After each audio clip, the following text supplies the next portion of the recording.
Chapter 3048. On the way back to HQ, Nina quietly tugged on Jalanash's sleeve, who was sitting next to her. Why did that big guy answer me like that? Did he think I couldn't do it? Yes, Jalanash answered, nodding. You think so too? Jalanash thought for a moment and nodded. Me too. Is there no one who thinks highly of me? Although all of our goals are to surpass the president, all we've seen so far is despair. If you become an official member in the future and know our president's battle records, you'll probably be in despair too. That only means that your willpower isn't strong enough. Nina looked at Jalanash and the others as if to say, You're a bunch of inexperienced people. Jalanash didn't explain either. The others in the car heard them too. Those who knew were too lazy to explain, while those who didn't also felt that Nina was right. The car returned to HQ. West glanced at the people who had returned. How was the experience? I've broadened their horizons, an elite said. Just then, Chen Zhao walked over. We've seen the monsters, Chen Zhao said. Now, we'll send them into the dungeon. With that, Chen Zhao left, making a call as he walked. Xiao He, you better tell Jayalawin that you only have 2 days left. Do you know what that means? On the other end, Xiao He's heart tightened. 2 days! It seemed that they had to speed up. After hanging up, Xiao He immediately pulled Jayalawin to her side. Jayalawin, Mr. Qin called and reminded us that we only have 2 days left. Jayalawin's expression was ugly too. Just then, coddlers and a few people from the Duke's residence walked in. Miss Jayalawin, Miss Wang, we got some information from that guy. We don't know if it's true or not. In the past few days, Jayalawin and Xiao He had taught them many things as instructors of the Duke's residence. They'd also helped them break through enemies that they'd previously found difficult to break through. In fact, they performed even better than the previous generation of the Duke's residents. The new era's laboratory, base, breeding grounds, and all sorts of monsters. No matter what kind of enemy they faced, Xiao He and Jayalawin performed very well, from combat ability to analysis and control of the situation. Now, almost everyone in the Duke's mansion obeyed Xiao He and Carrie's every word. He wanted to know how strong Xiao He and Carrie were. One time, because the Duke's mansion's higher-ups didn't trust Xiao He and Carrie, as well as their team members' trust in Xiao He and Carrie, the Duke's mansion's higher-ups decided to ditch Xiao He and Carrie and organize an operation on their own. In the end, the entire army was annihilated. More than half of them were dead or injured, and the other half were captured. Cran Lysis was one of the captives. After that, Xiao He and Carrie broke into the New Era's headquarters. At that time, one of the leaders of the New Era even wanted them to watch a show, saying that he wanted them to watch how these 2 ignorant intruders would die. Then, everyone watched as Xiao He and Jia Liwen slaughtered their way to the prison cell and rescued them. He even captured the leader of the New Era. Just now, Codelis said that he had received information from that person. That person was one of the upper echelons of the New Era that they had captured. Right now, the entire Duke's mansion had become Xiao He and Carrie's backyard. Most of the members of the Duke's mansion who didn't like Xiao He and Carrie at first had died.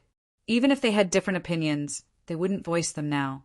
Anyone with a discerning eye could tell that no one would oppose Xiao He and Carrie because of what they said. All the team members obeyed Xiao He and Carrie obediently.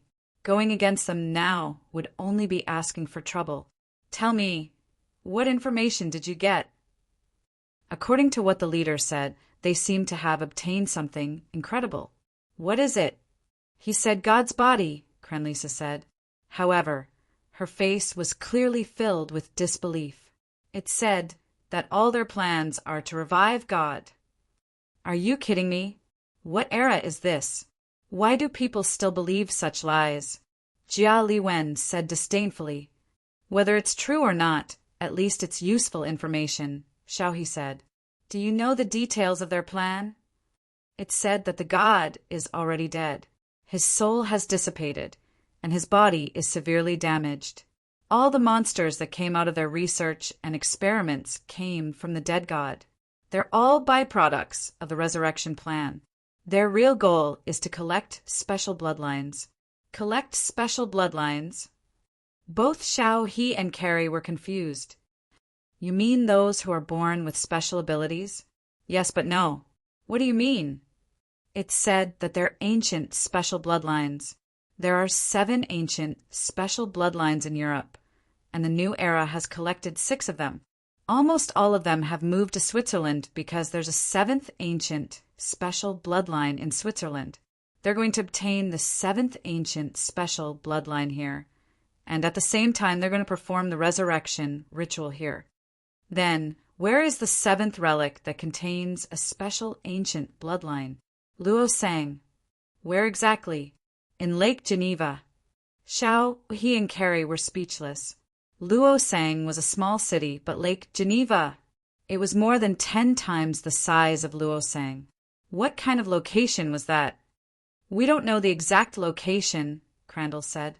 That guy doesn't know either. But Lake Geneva is a few hundred square kilometers. How are we going to find it? There are a few islands on Lake Geneva. We can investigate their history and see which islands were inhabited by people and which islands have ancient ruins. It shouldn't be difficult. Perhaps some information was confidential to ordinary people, but it wasn't confidential to them. I think the new era people are like us. They only know the approximate location, but not the exact location. Otherwise, they wouldn't have waited until now. So we still have a chance. If we can find the exact location first, we can make preparations in advance. Whether it's to trap the new era people or destroy the so-called ancient special bloodline, we'll have more initiative. Crandall's nodded in agreement. I'll go get the information now. You better hurry. We don't have much time here, Xiaohe said. Miss Wang, Miss Carrie, are you leaving? Codlindroth was stunned. Chapter 3049. The people from the Duke's mansion finally found a small island. Xiao, He, Carrie, and the Duke's mansion's operation team all took a chartered plane to the island. Although the Duke's mansion wasn't very strong, it was strong in other areas, such as funding. Almost everyone was a financial warrior. Almost every member of the team was covered in expensive equipment, all of which were extremely expensive but not easy to use. No one knew who had bought all this magic equipment. It seemed like they only cared about famous brands. Actually, there was nothing wrong with famous brands. In the spiritual world, famous alchemy workshops definitely produced more good things than unorthodox goods. But there was a problem with buying famous brands. Most of the time, famous alchemy workshops produced alchemy products for high-end spiritualists. If ordinary spiritualists wore them, they would really be accessories. As a result, the Duke's Mansion's team members all wore equipment worth millions of dollars. But their combat strength was appallingly low. The purchasing staff didn't know what suited their team members, so they just bought expensive alchemy equipment. But the Duke's Mansion's team members didn't know either. They just thought that they were too weak and couldn't make use of the effects of their equipment. They didn't know that if they exchanged their equipment for ordinary alchemy equipment that was worth 100 times less, their strength would at least double. Of course, Xiaohe and Carrie didn't know either. They didn't like the Duke's equipment either. But their reason was the opposite. The people from the Duke's mansion felt that it was difficult to make use of the alchemy equipment. But Xiaohe and Carrie felt that the equipment not only overlapped with the properties of their own equipment, but it was also far less effective than their own equipment. After the team reached Lausanne, they took a boat to the lake island. After a few hours of sailing, they landed on an island that was about 7 or 8 square kilometers. The island wasn't very big, but it wasn't small either. Logically speaking, it should have a name. But in reality, the island wasn't even shown on the map. It only existed in confidential files. The island was covered in a dense forest. Some traces of ruins could already be seen on the outskirts. They were huge, obviously man-made stones. There were also traces of stone paths. Why is this place so dilapidated? This island should have historical research value, right? The government doesn't care? From the beginning of the last century to the present, It has been 100 years, including World War I and World War II. More than 40 research teams, exploration teams, and scientific research teams have come here, but every time people died. Some died inexplicably, and some only had 1 or 2 people left. More than a decade ago, the government even sent the army to escort a scientific research team to the island. But in the end, including the army and more than 20 people in the scientific research team, only an archaeologist and a soldier escaped alive. They didn't say what happened on the island until they died. Every time the past was mentioned, they would hold their heads and shout crazily, "Don't ask me, I don't know, I don't know, I don't know." Things like that. In other words, this island has always been shrouded in supernatural incidents. Why didn't you ask the Duke's mansion for help? According to the information I found, at the end of the last century and the beginning of this century, the Duke's mansion had organized 2 expeditions to the island, but they suffered heavy losses both times. What happened to the Duke's mansion? Did you find anything? Not all of them died, right? Not all of them were wiped out. More than half of them escaped from the island, but they still didn't know what happened. It was said that the dead died in their dreams at night, and they still didn't know what attacked them. It was the same during the second operation, but the second time they learned their lesson and didn't arrange for people to rest individually. Instead, they rested in small groups, but the result didn't improve. They still died while sleeping, and once there was a death, it was several people in a tent who died together. Is it really that dangerous? Xiao, he and Carrie, couldn't help but frown. Carrie said, "Looks like we have to be more vigilant. I don't want to die in my sleep." Most of the people who died here couldn't even bring their bodies back, let alone maintain this place. The group reached the center of the island in 20 minutes. There were many collapsed ruins here, and there were fallen stone statues everywhere. Just then, Calandros pushed a large stone aside, revealing an entrance to a tunnel. The group entered the ruins in a single file. Calandros had a map.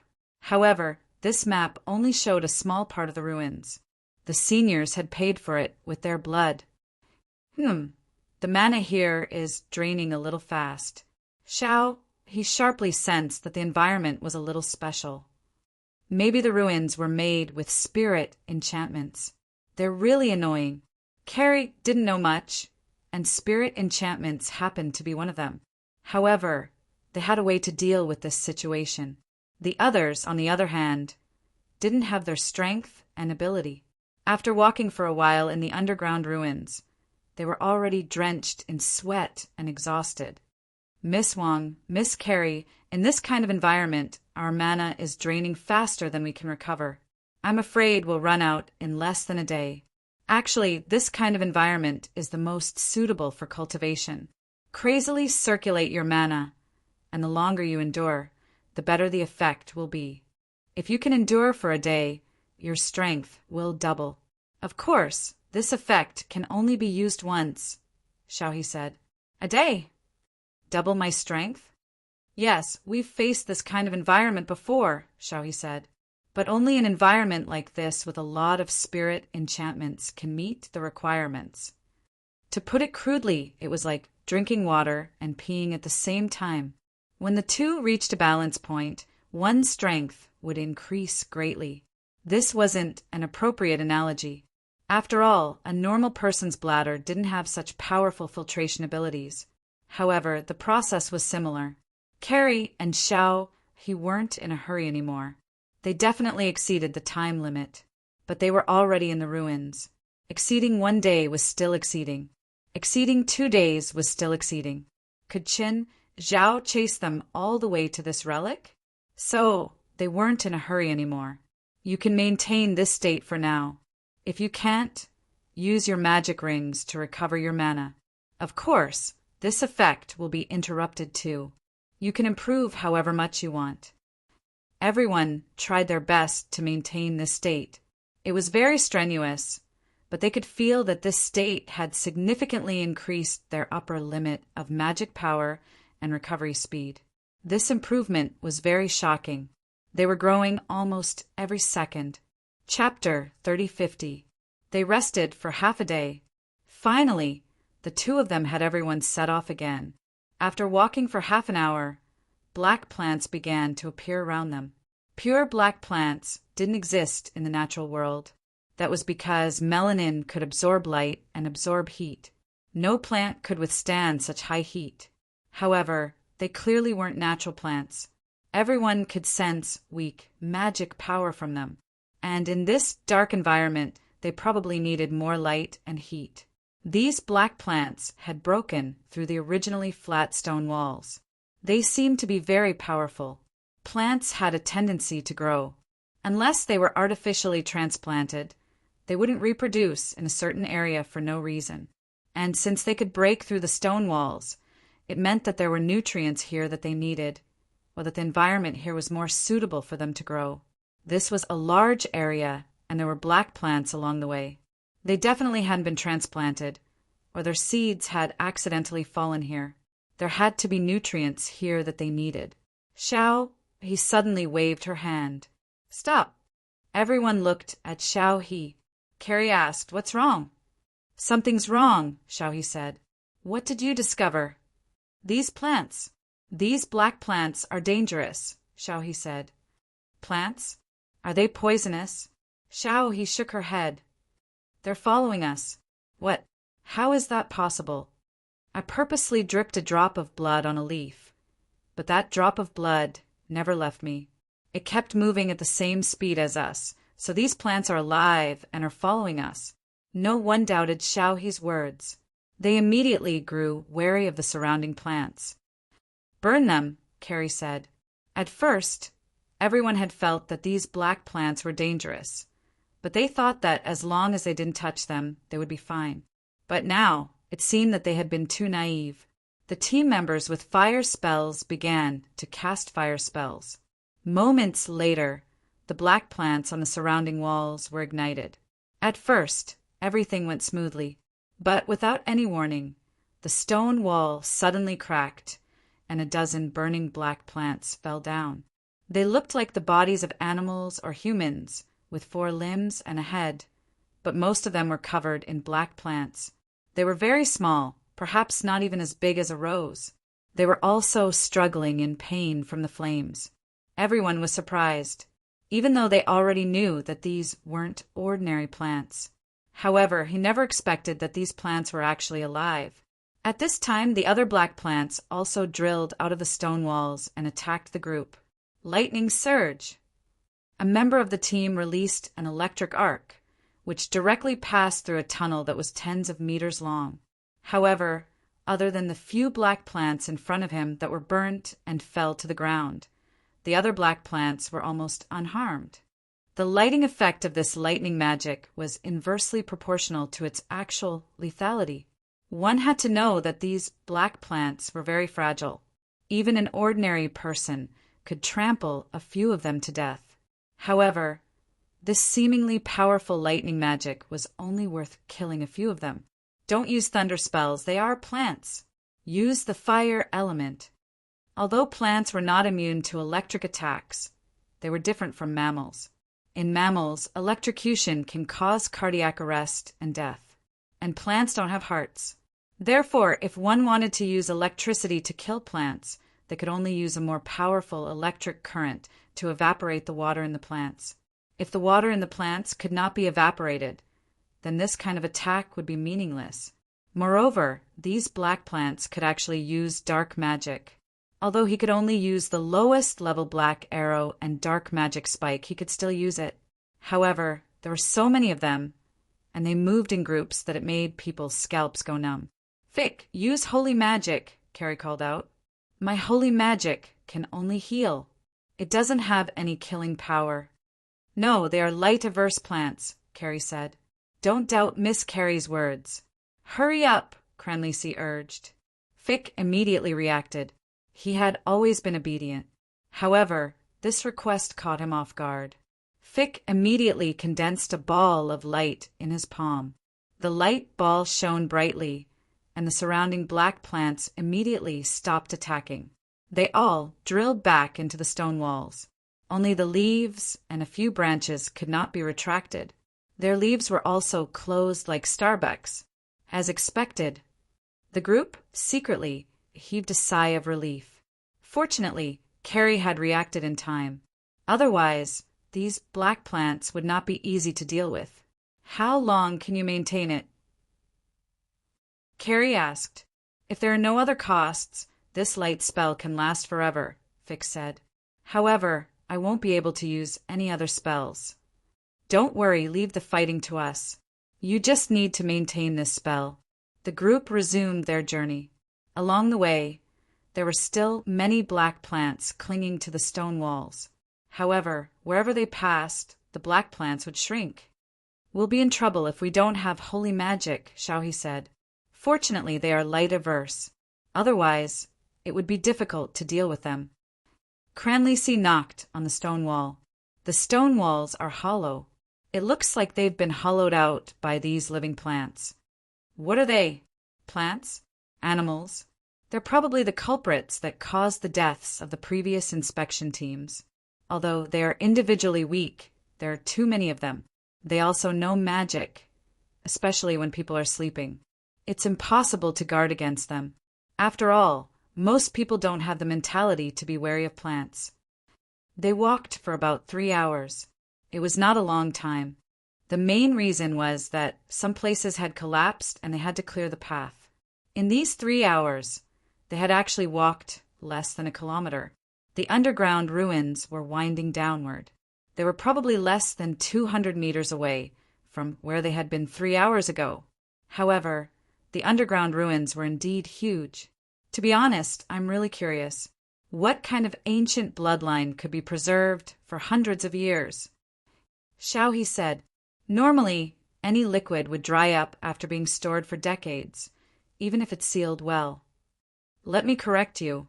The ruins are estimated to be at least 3,000 years old, Cranlisi said. Are you kidding? The Europeans 3,000 years ago were still savages, Carrie said. Xiaohe glanced at Carrie. You're a European too. Chapter 3051. The team stopped and moved on. They didn't run into any more attacks, but their progress wasn't smooth. The spirit enchantment stone here was giving them a lot of trouble. Most of the team members had lost half their strength. Only Carrie and Xiao, who were still able to fight. Right at that moment, Yuan Wu appeared beside Carrie. We can't go any further, Suwu warned. I smell an unpleasant smell. An unpleasant smell? What is it? Liquid demon, Suwu said. What is it? A type of tree demon. Carrie knew what a demon was. She had learned a lot during this time, but she had never heard of a liquid demon before. Is this kind of demon very powerful? It's originally the lowest level of demons, but as time passes, it will continue to grow. Liquid demons don't have levels or realms. They can continuously grow stronger, and if given enough time, they will become extremely terrifying. Su Wu said, this liquid demon here might have several thousand years of cultivation. Anyway, it gives me a very unpleasant feeling. Even you can't deal with it? What do you think a great demon with several thousand years of cultivation is? Almost no one can deal with it.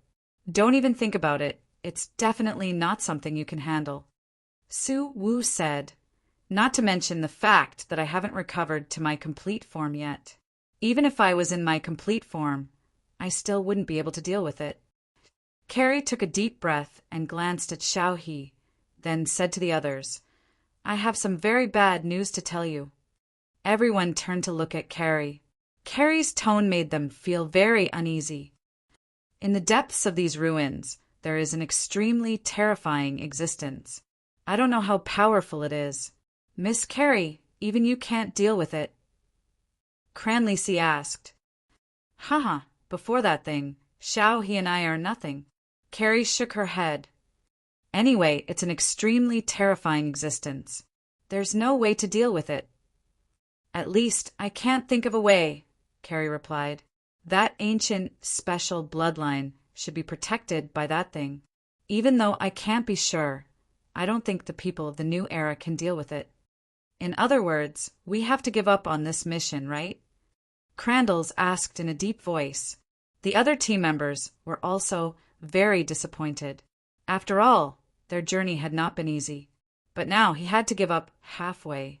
Although they would like to say that they have the determination to face any enemy. However, Carrie's words were undoubtedly very trustworthy. Since Jia Liwen said so, the thing inside might not be something they could deal with. Boom, boom, boom. At that moment, the walkway behind them suddenly exploded. One of the team members suddenly retreated and left the team. "Fane, what are you doing?" Collindroth called out. After separating from the crowd, Fane revealed a malicious smile. Carrie pulled Cranley's back. "He betrayed us." "What? How is that possible?" Cranley and the other members were in disbelief. "Fane, tell me this isn't real." "No, it's true," Fane said with a smile. "You don't understand at all what you're doing. You're obstructing the new era, and I'm just making the right choice." "Have you been brainwashed by the evil cult? You actually believe in the evil cult's theories?" "I used to think that it was a joke, until I met God, a real God," Fane said. "Fine," said, "the teachings of the new era are real. They really have God and their plan is real. As long as this plan succeeds, God can be resurrected. At that time, I will be given power and eternal life by God." Everyone was furious. Who would have thought that there would be a traitor among them? "You're saying it now because you think you can deal with all of us alone? Or can you deal with me and Xiaohe? Miss Carrie, Miss Lotus, the two of you are powerful and outstanding. Far more outstanding than any of them. Join us. With your participation, the plan will be much smoother and your positions will definitely be above mine," Fane urged. "Miss Carrie, Miss Lotus, I don't like having another person ordering me around. One is already giving me a headache." "I don't like it either." Xiaohe and Carrie refused without hesitation. "What a pity," Fane said disappointedly. "But even if you refuse, it doesn't matter. Your ignorance won't stop this plan." "Then I'm afraid I'll have to disappoint you. I don't know if I can stop that so-called God from resurrecting, but you definitely won't have the chance to receive God's blessings." Carrie looked at Fane murderously. Betrayal could not be forgiven. How frightening, Miss Carrie. "But do you want to kill me?" Fane suddenly opened his windbreaker, revealing the countless canisters inside. Explosive canisters, nightmare poison, black plague. "If you attack me, I'll shatter these things. Perhaps you can kill me, but you definitely won't be able to stop me from taking you down with me. In this sealed environment, you'll die even faster than me." Everyone looked at Fane angrily. They wanted nothing more than to tear him to pieces. "Oh, that's right. The people of the new era have already started pouring poison gas from the outside. In other words, if you don't hurry up and go in, then once the gas reaches here, everyone will die. Perhaps the gas is ineffective against Miss Carrie and Miss Wang, but it's hard to say for the others." "You want to use us to deal with that great monster?" Xiaohe asked. "Of course. You're so powerful. If I don't make use of you, wouldn't it be too much of a waste? You deserve death." Carrie's veins were bulging. She was clearly extremely angry. "You don't have the right to decide whether I deserve death or not," Fane said disapprovingly. Everyone looked at Jia Liwen and Xiaohe in despair. The two of them were at a loss. No matter what they did, it was a dead end. At this moment, both of them felt an immense pressure. They needed to find a way out of the two dead ends. But no matter what they chose, it was a dead end. How could they choose? Let's continue forward. Carrie finally made up her mind. But Codellis didn't know if he should dissuade Carrie at this time. Since that great demon has been staying here all this time, it means that it is not convenient for it to leave this place. Perhaps it has been sealed, restricted, or injured. It's not like we don't have a chance at all. Chapter 3052. Placing all their hopes on the enemy. This was a hopeless choice, but they had no other choice now. Fine had been following their crimson, maintaining a distance that wasn't too close or too far away. "Actually, you found this place long ago, right?" Carrie asked. "That's right. You found this place because we intentionally left clues. In other words, you can't deal with that big demon? Ha! It's just a strategic requirement. There's no need to pay such a high price. In other words, you can't actually pay any price to revive that so-called god. Otherwise, you wouldn't have lured us here. No, it's just getting the most benefits with the least price. That's all. Suddenly, everyone stopped in their tracks. In front of them was a courtyard. It was a huge patio. From bottom to top, there was a huge black tree. It could reach 100 meters tall. Black threads hung from the tree's branches.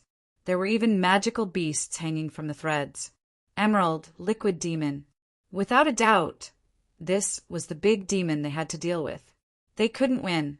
Even if it didn't move, they still couldn't win. Just this terrifying aura alone was enough to make their hairs stand on end.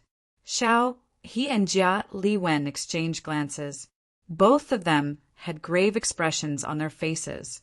If it was just the aura, it wouldn't make them lose their ability to fight. Chun Zhao's training wasn't just for them to fight against powerful enemies. One of them was that when facing enemies that they couldn't fight against, they wouldn't surrender without putting up a fight. At least they would have the ability to escape. The training was simple. It was when they talked bad about Chun Zhao behind his back. Chun Zhao would always appear at the wrong time. Compared to Chun Zhao's aura that could crush their bones, the towering black tree before them was terrifying. But it didn't suffocate them or make them feel helpless and hopeless. After they got used to Chun Zhao's aura, there didn't seem to be any enemy that could make them give up just because of his aura. Of course, they still had a basic sense of judgment. Without a doubt, this tree demon was also at a level they couldn't fight against. This aura wasn't something a disaster-level demon could compare to. Crack, crack, crack! Right at this moment, a gust of wind blew from the heavenly well. The various magical beasts hanging on the branches swayed in the wind. Bung! A black thread with a magical beast hanging on it snapped. The 6-meter-long magical beast fell, but it didn't hit the ground. Instead, it floated up again. Roar! The demonic beast's eyes were filled with darkness. How troublesome! A corrupted demonic beast is already so strong. This great Yao's strength is truly terrifying. Let me do it, Xiaohe said. This guy won't be easy to deal with, Carrie said with a frown. But Xiaohe's reaction surprised Jiao Liwen. Usually, no matter who the enemy was, Xiaohe would not stand out. It didn't matter if they were weak, but they had a clear division of labor against strong enemies. But this time, the dark, magical beast Xiaohe was facing chose to take the initiative. Xiaohe's hands glowed with dark red light. He turned around and glanced at Carrie, revealing a trace of confidence. The dark aura around the magical beast suddenly fluctuated, and it instantly swooped down toward Xiaohe from midair. Jia Liwen's expression changed. So fast! This magical beast's speed was almost on par with the fastest enemies they had faced in the past. Xiaohe's figure shifted slightly, and she extended 2 fingers, forming a hook. Jia Liwen noticed Xiaohe's actions. What was she going to do? Fight with a magical beast? He wasn't a strengthening type, and that magical beast didn't seem to be something that a strengthening type could deal with. He dodged the magical beast's charge by a hair's breadth. Her 2 fingers dug into the magical beast skin. Rip! The magical beast skin was almost torn open by Xiaohe's 2 fingers. Black blood gushed out. In addition, a wisp of black energy was sucked into Xiaohe's palm. No one dared to believe that such a powerful magical beast had been dealt with by Xiaohe with just 2 fingers. Everyone was somewhat excited, but Jia Liwen frowned. Xiaohe turned around and smiled. It's fine. My clan's secret technique just so happens to be able to restrain these things. Leave the remaining dark, magical beasts to me. Jia Liwen could sense that he seemed to have grown stronger. Strange. She had never seen Xiaohe use this technique before. She had narrowly escaped death several times. But Xiaohe had never used this technique. Why did she use it this time? And when did her close-range combat become so strong? As they spoke, 3 more magical beasts landed on the tree. Xiaohe didn't choose to face them head-on. Instead, she began to move around. Xiaohe's movements were very sharp and fast, but her strength was clearly lacking. Even if she used her clan's secret technique, her shortcomings could still be seen. The 3 magical beasts' attacks didn't even touch her. Xiaohe twisted and turned, easily dodging the attacks of the 3 demonic beasts. At the same time, her 2 fingers occasionally scratched the magical beast's body, leaving behind a bloody mark. And with each attack, Xiaohe would absorb some of the dark energy. Xiaohe, that energy isn't good. You don't want to become one of those black things, Jia Liwen reminded her. Mr. Qin said that power isn't good or evil, and he himself uses dark power. Although Jia Liwen remembered this, she still felt a bit uneasy. Of course, there was no good or evil power that could be completely controlled, but some power would control you before you could completely control it. The 3 magical beasts grew weaker as they fought, while Xiaohe grew stronger. But the tree spirit didn't give them too much time. Before the first 3 magical beasts could fall, another magical beast landed. Jia Liwen felt strange. Normally, Xiaohe could quickly deal with the 3 magical beasts if she used her power, but she didn't seem to have that intention. What was she trying to do? Jia Liwen analyzed the situation. Suddenly, Jia Liwen noticed Xiaohe's movements. The corner of Jia Liwen's mouth curled. She vaguely understood Xiaohe's intentions, but the people of the Duke's mansion were all nervous. They were completely useless now, burdens. Not only could they not help, but Jia Liwen had to stand here and protect them. In fact, if they weren't burdens, Jia Liwen and Xiaohe could escape on their own. They wouldn't stay here and face an enemy that was almost impossible to defeat. Yes, this towering tree was the kind of enemy that made people despair. Chapter 3053. This kind of battle really is extraordinary. Fane chuckled as he hid to the side. He was quite skilled and could just barely move. However, he could only use 20 to 30% of his abilities. It would be a stretch to say that he could protect himself. At most, he could only dodge a bit at the edges. However, Xiaohe's power had truly exceeded his expectations. He had always known that Xiaohe was very strong. He hadn't expected her to be this strong, ridiculously strong. Fane retreated a few more steps. Xiaohe and the magical beast seemed to be a bit closer to him. Fane retreated a few more steps. No, she had purposely drawn the battle to his side. Damn it, this woman. Miss Wang, if you drag me into battle again, I will drag everyone down with me. Fane warned. Xiaohe turned her head and glanced at Fane, a mocking smile appearing on her lips. Damn it, did this woman see through me? Fane naturally didn't want to die. He had dreamed of receiving a god's blessing. He didn't want to die here at all. But at this moment, Fane suddenly felt a force coming at him from behind. Fane abruptly turned his head. Nothing?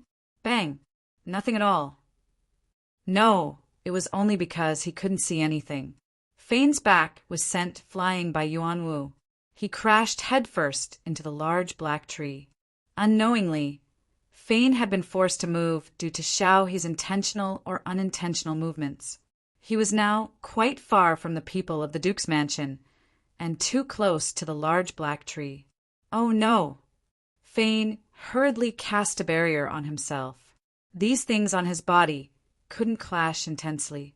As long as one of them leaked out, it would likely cause a chain reaction. While in midair, Fane saw Carrie point at him and make a shooting motion. Baiyu, with a cracking sound, Fane's barrier broke. His body crashed into the trunk of the large black tree. In that instant, the bottles and jars on his body shattered. These bottles and jars were filled with extremely dangerous magic potions or terrifying magic. When they collided with each other, A terrifying, chaotic magic was produced. When they collided, they didn't cancel each other out, but instead created something even more terrifying. A multicolored sphere instantly engulfed Vane. At the same time, the sphere crashed into the trunk of the large black tree. A circular hole was blasted through the main tree trunk. Black blood oozed from the hole in the tree. Clearly, Xiao, He, and Carrie's cooperation had worked.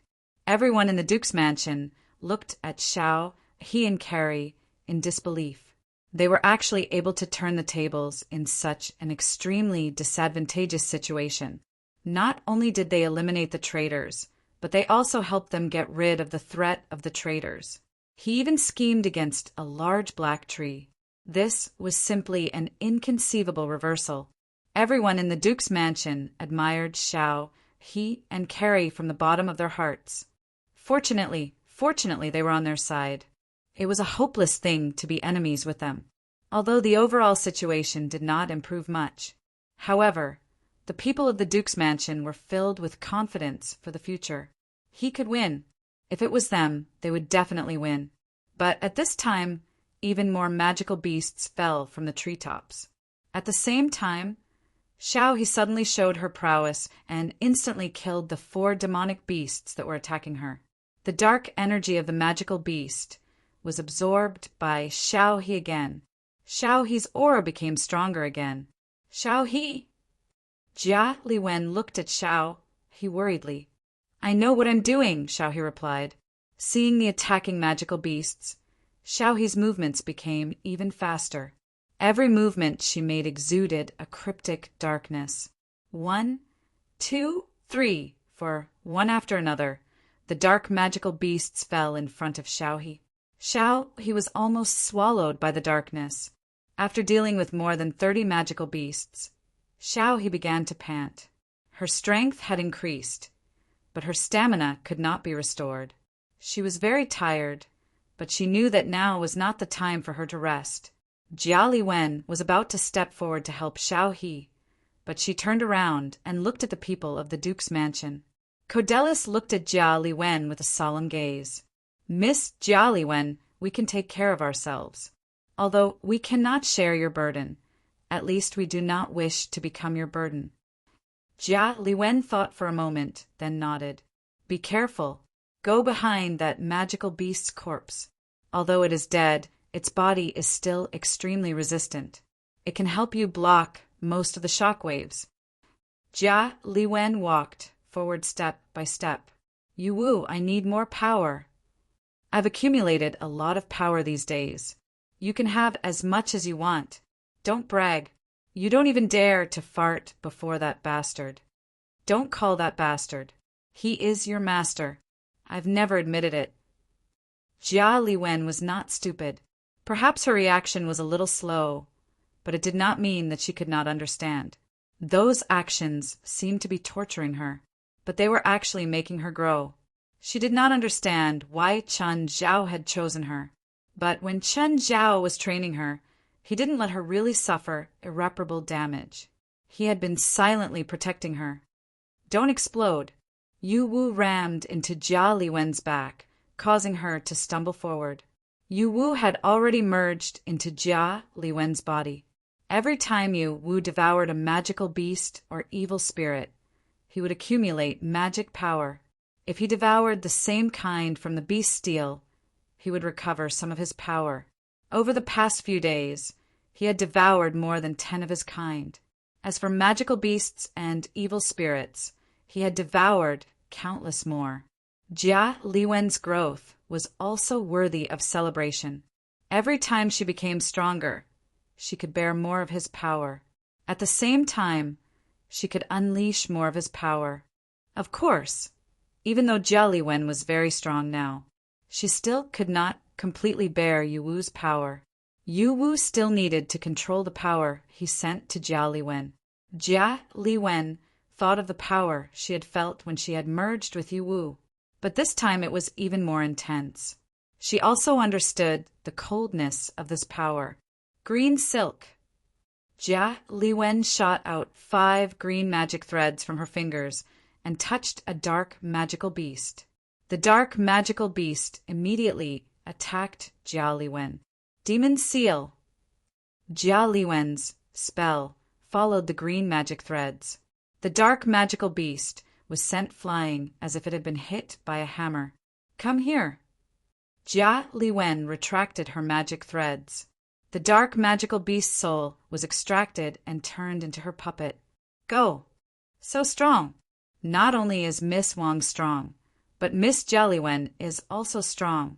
Everyone's eyes were filled with stars. Chapter 3054. 5 strands of magic power shot out of Carrie's left hand, instantly killing a magical beast. Then she extracted the beast's soul and controlled it to fight for her. Of course, it looked easy, but in reality, each of Carrie's attacks used 10 times her previous magic power.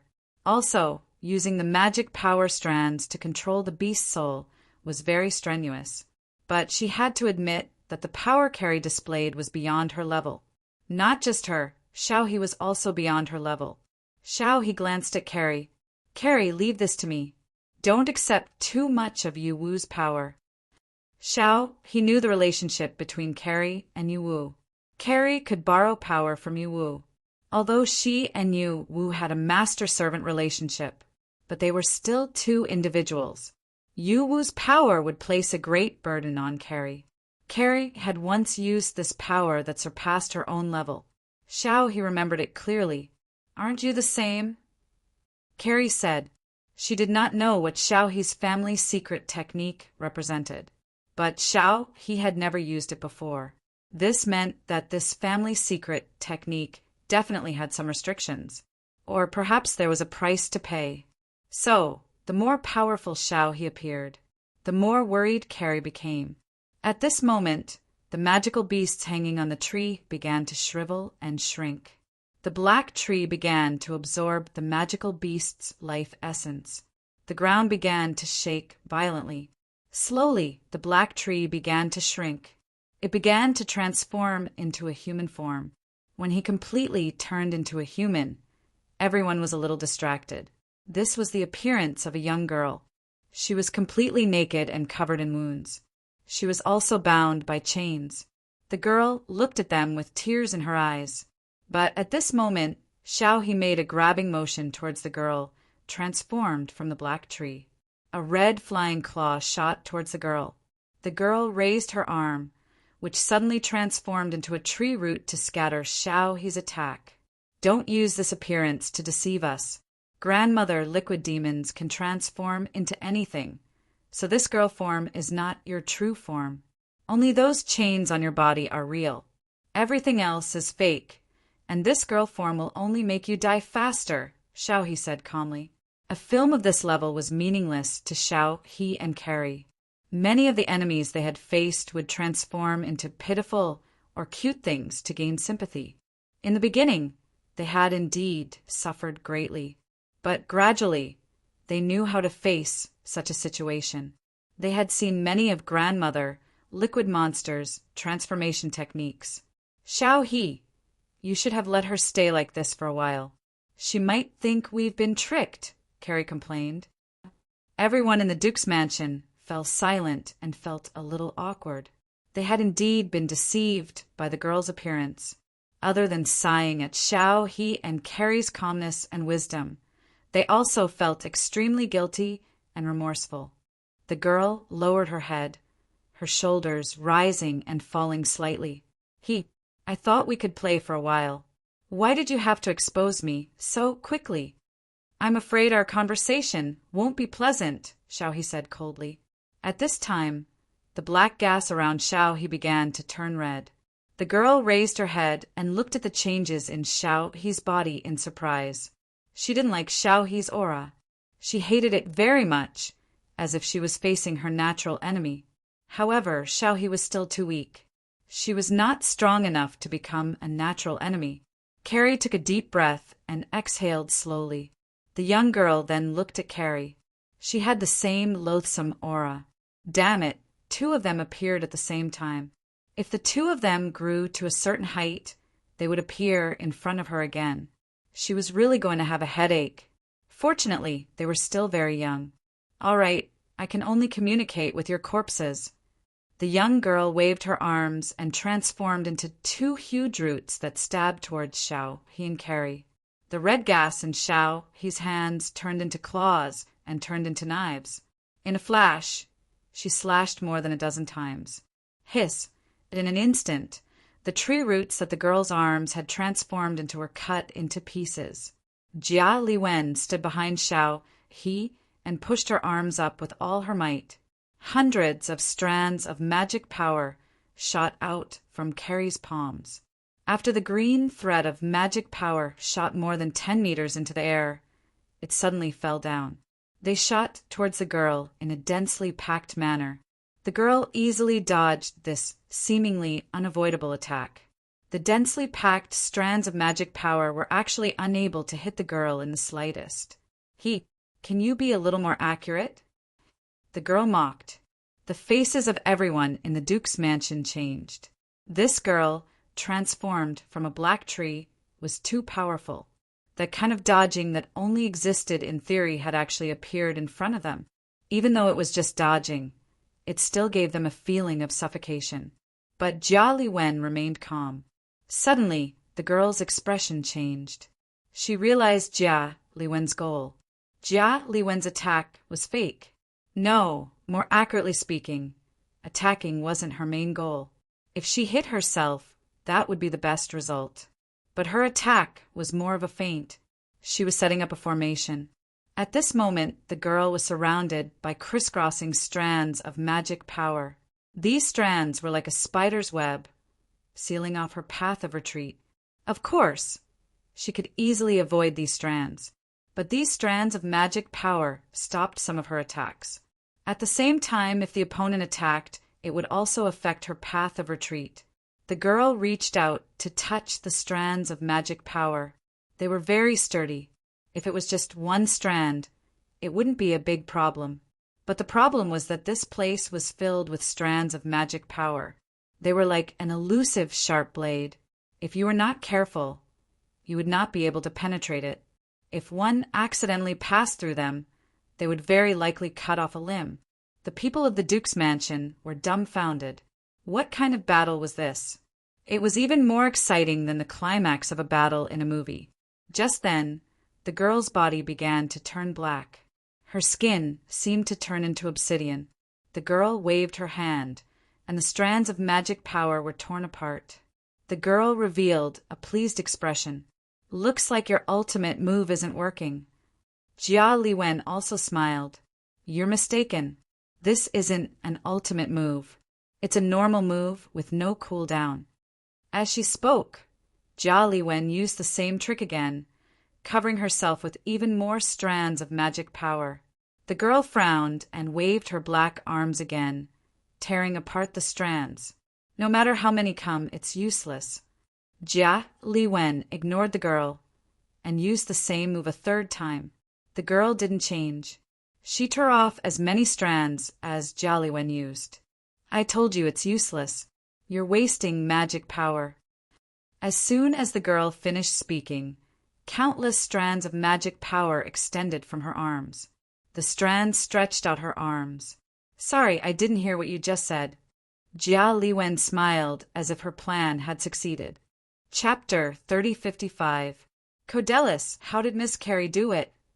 Codlidlows glanced at Carrie, then at the young girl.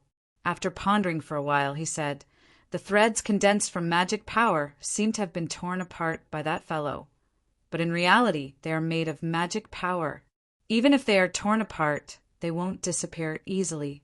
It should be the magic power that remains in that fellow's arms. Miss Carrie has been using the same move all this time, allowing her to be contaminated with enough magic power. Then, she will use her trump card. The magic power will be drawn by Miss Carrie in an instant, forming new threads. That fellow may be able to tear apart dozens or even hundreds of threads, but she has a limit. Codelis had only understood Carrie's arrangements and trump card after analyzing the situation. However, Carrie had thought about it in the midst of battle and made her decision in an instant. In Codelis' eyes, Carrie was a master strategist. If only she was a member of the Duke's mansion. She could lead us to become the greatest supernatural organization in the world, Codella sighed. Xiao He had also prepared her ultimate move, the red blades in her palms becoming sharper. Whoosh! Xiao He suddenly dashed forward. Slash! Xiao He's blades landed on the girl's shoulders and slashed downwards, from the left shoulder to the right abdomen. The girl's upper body slowly slid down with a shocked expression. Black blood gushed out from the lower half of her body. Did she win? Did she win? What an epic victory! Everyone in the Duke's mansion was generous with their praise. However, Carrie and Xiao He did not look happy at all. They knew that they were not facing an ordinary enemy. With their strength, they could barely fight against a calamity-grade enemy. Just fighting meant that they could barely survive, not win. However, the enemy in front of them was not a calamity-grade enemy. She was in existence, even more terrifying than a calamity-grade enemy. How could they be defeated so easily? Moreover, they were killed. Hence, the two did not feel any joy of victory. Slowly, the lower half of the girl's body began to change shape. How is this possible? Her head was cut off, but she still didn't die? Damn it! How can we kill this monster? After changing its form, the mother liquid demon turned into a combination of a human and a snake. Her back was covered with black tree roots, and her face still resembled that of the young girl from before. The grandmother liquid monster looked down at Jialiwen and Xiao He, are you disappointed? Xiao He and Carrie were silent. Disappointed? Of course he was disappointed. But this result was also expected. They were already mentally prepared for this. If this guy was really that easy to deal with, there was no need for them to flip the table and unleash their ultimate move. All of you worked so hard just to cut off one of my branches. Everyone had probably noticed that the upper body that Jialiwen and Xiao He had cut off had turned into a black tree branch. At this moment, everyone in the Duke's mansion felt a chill in their hearts. Then I'll cut off all your branches, Xiao He said calmly. Even though their chances of victory were slim, they still remained calm. Of course they are afraid. They can be timid. But cowardice was meaningless in battle. Jia Liwen panted slightly and looked at Xiao He. Can you continue? I can chop enough firewood to warm the furnace for 3 years. I don't know if she can provide enough firewood to warm the furnace for 3 years. Xiao He put her palms together, and the 2 red knives turned into a huge zamadeo. The red zamadeo was even longer than Xiao He. Xiao He was a petite girl, but when she held the zamadeo in her hand, she looked valiant and heroic. Jia Liwen lowered her body and put her palms on the ground. Break! Jia Liwen shouted. In an instant, the ground in front of her was cut into dozens of square cubes. Similarly, the grandmother liquid demon's snake-shaped lower body was also cut into cubes. Xiao He took the opportunity to rush forward, and the knife in her hand fell. The huge red zamadeo danced. The grandmother liquid demon was beheaded by Xiao He again. Everyone once again went from heaven to hell, and from hell to heaven again. The grandmother liquid demon was very strong, that was obvious to all. But Jia Liwen and Xiao He refreshed their understanding again and again. How did Miss Jia Liwen do that? It should have something to do with her inheritance. Her power seeped into the ground, and then she instantly released magic to cut the ground and the enemy, Cranlisi said. Because Jia Liwen's attack was hidden underground, she did not know the specific situation. But the headless grandmother, liquid demon, instantly shot out dozens of tree thorns from its body, heading straight for Xiao He and Jia Liwen. The red zamadeo in Xiao He's hand spun quickly, cutting off the tree thorns coming at her. But Jia Liwen's reaction was still half a beat too slow. She was not a strengthening type, and she had just finished her training. Several tree thorns instantly pierced Jia Liwen's body. Everyone cried out in surprise. They did not expect the grandmother liquid demon to be so cunning. Yes, Jia Liwen and Xiaohe's plan was wise, while the grandmother, Liquid Demons, was cunning. Seeing that Jia Liwen was injured, Xiaohe immediately rushed forward a few steps and cut off the tree thorns. She did not turn back to ask Jia Liwen about her injuries. Even without looking, she knew that Jia Liwen's injuries were not light. But Xiaohe knew that now was not the time to stop. Once they stopped, they would face an even worse situation. She needed to prevent the grandmother, Liquid Demon, from attacking Jia Liwen again. Xiaohe roared and directly cut the headless body of the grandmother, Liquid Demon, in half. But in the middle of the two halves, the black liquid immediately began to connect. It seemed that the attack in half could not kill it.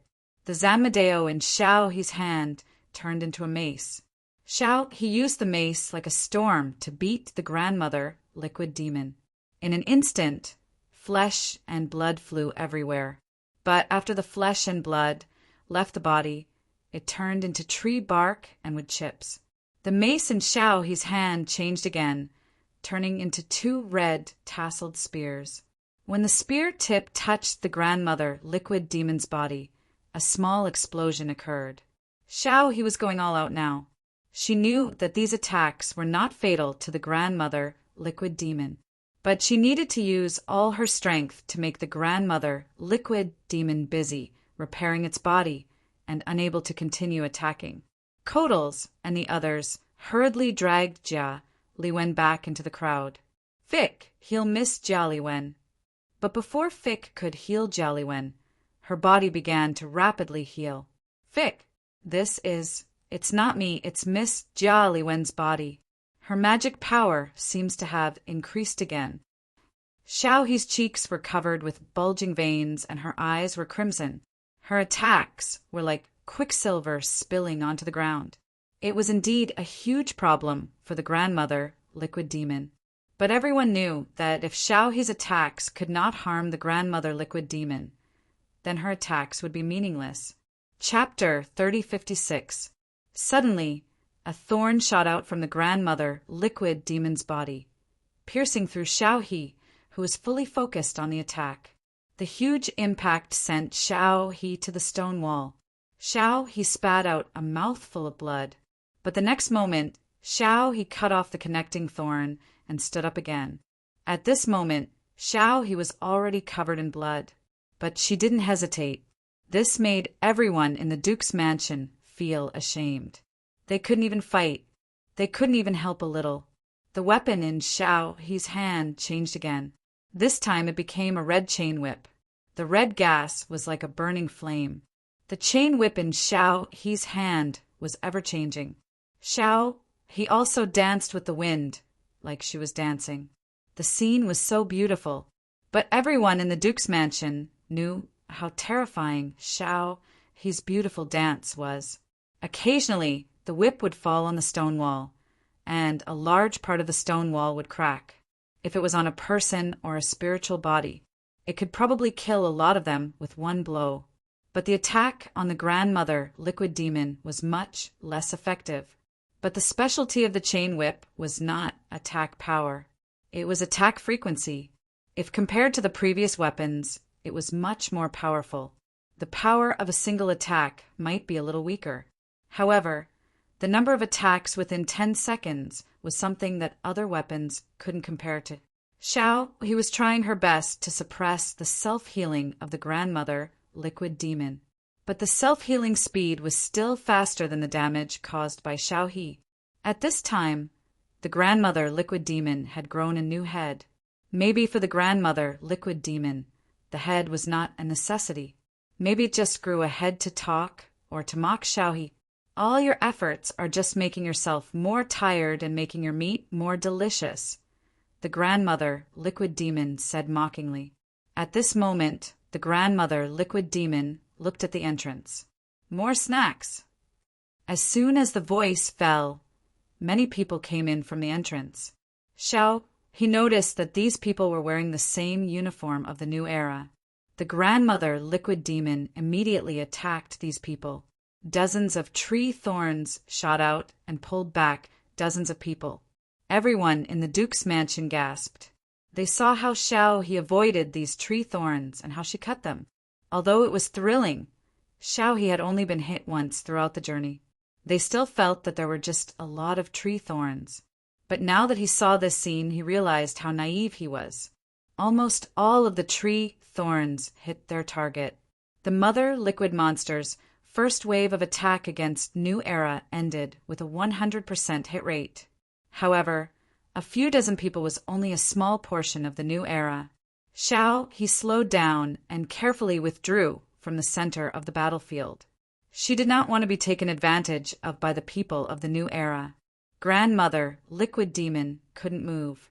So far, her attacks had been rather crude, and she hadn't used any spells. But the New Era's people didn't attack immediately.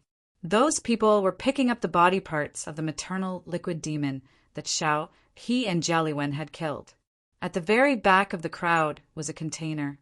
The container was not small and could probably hold a person. The outer shell was made of metal, and there were many cryptic symbols engraved on it.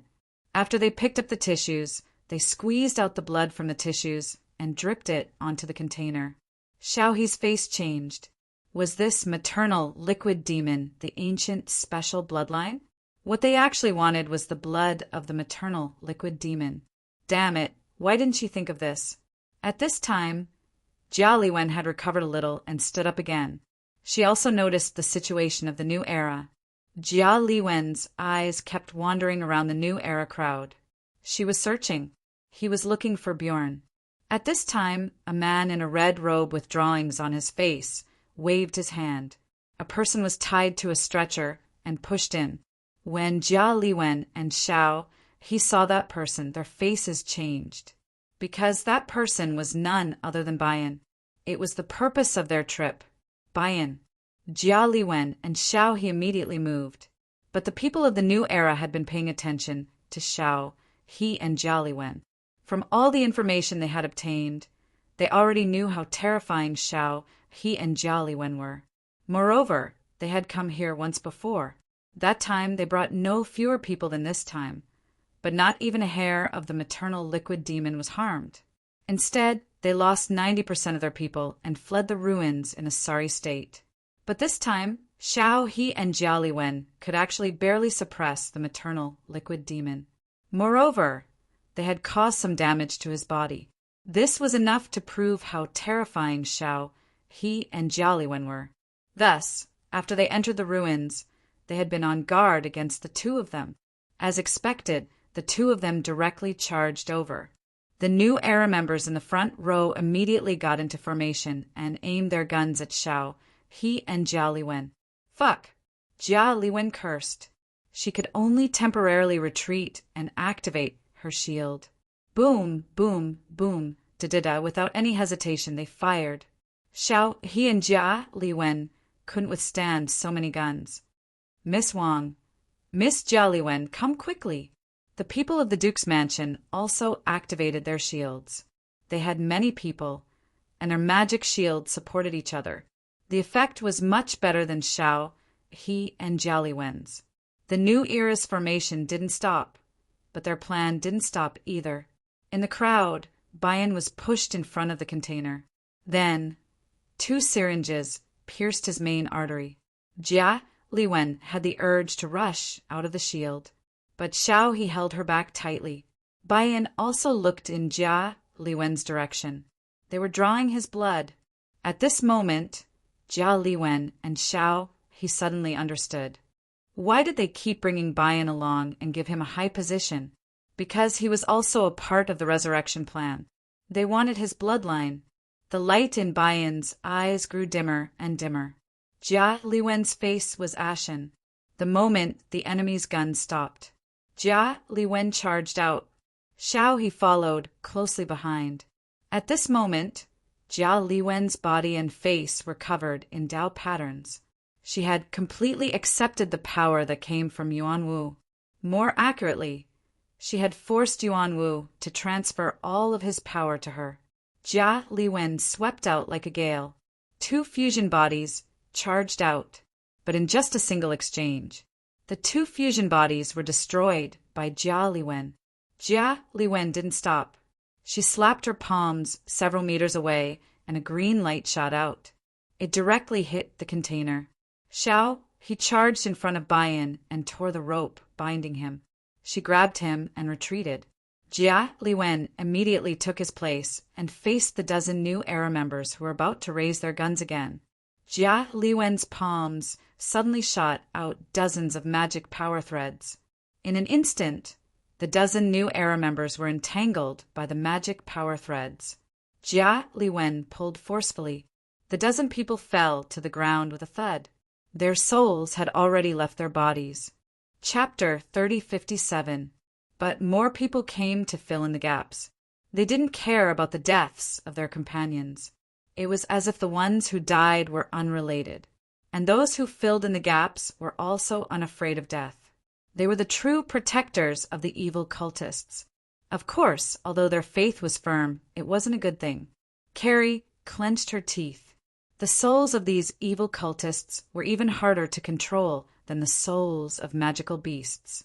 Their depravity had seeped deep into their bones. If you don't want to cooperate, then disappear forever.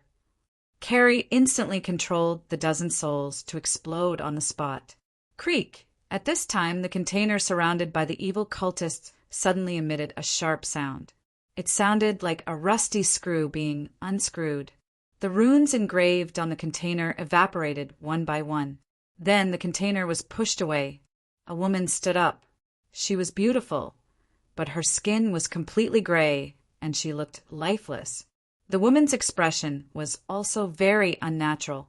She opened her mouth, tilted her head, and twisted her neck constantly. Gradually, another arm grew out of the woman's back. It was bigger than half of her body. Hungry. The woman uttered a single word. Then the arm grabbed the evil cultist in front of her. Ah, sect leader! Save me! Save me! The cultist did not seem to be resolute enough to sacrifice himself for the god he worshipped. But their god clearly didn't care about their faith. What she cared about was blood. The arm behind the woman grabbed the evil cultist and lifted him above her head. Ah! The evil cultist screamed. Then blood was squeezed out of his body. Blood dripped onto the woman's head. The woman opened her mouth and gulped down the blood. Everyone present felt a little nauseous. They had all seen some things that ate people, but they had never seen anyone eat people in this way. She casually threw away the corpse that had been drained of blood, but she had just eaten his blood, so she showed a look of disgust. The woman looked around. Then her gaze fell on the maternal liquid demon. The demon cursed inwardly. This woman gave him a very, very bad feeling. But he couldn't escape. As soon as he took a step back, the chains bound him. The woman's arm grew larger and longer, grabbing at the demon. The demon immediately transformed into his true form. However, when he was halfway to his original form, the huge hand had seized him. "Let go!" "Grandmother, liquid," demon roared. However, that woman was clearly not the type to listen to orders. Bung! The chains on the mother, liquid demon's body broke one by one. That woman actually destroyed the seal of the maternal liquid monster. However, the mother, liquid demon broke free from the shackles of the seal. But he couldn't get rid of that woman's hand. This time, the woman didn't drain the mother, liquid demon dry. A mouth appeared on her palm, and she began to stuff the mother, liquid demon into it. The grandmother, liquid monster wailed and struggled. That voice incited everyone present. The mother, liquid demon, was unwilling to be devoured just like that. However, that woman's strength was indeed not something she could contend against. However, her seal had been lifted. She could no longer use spells. The maternal liquid monster suddenly spat out a mouthful of black water. Immediately after, the mother liquid demon also lost its vitality. However, the puddle of black water on the ground converged and turned back into a human form. Obviously, she was the maternal liquid demon.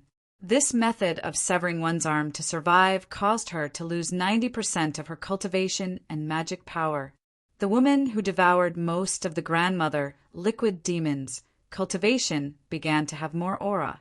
Behind her, a gray magic formation opened up.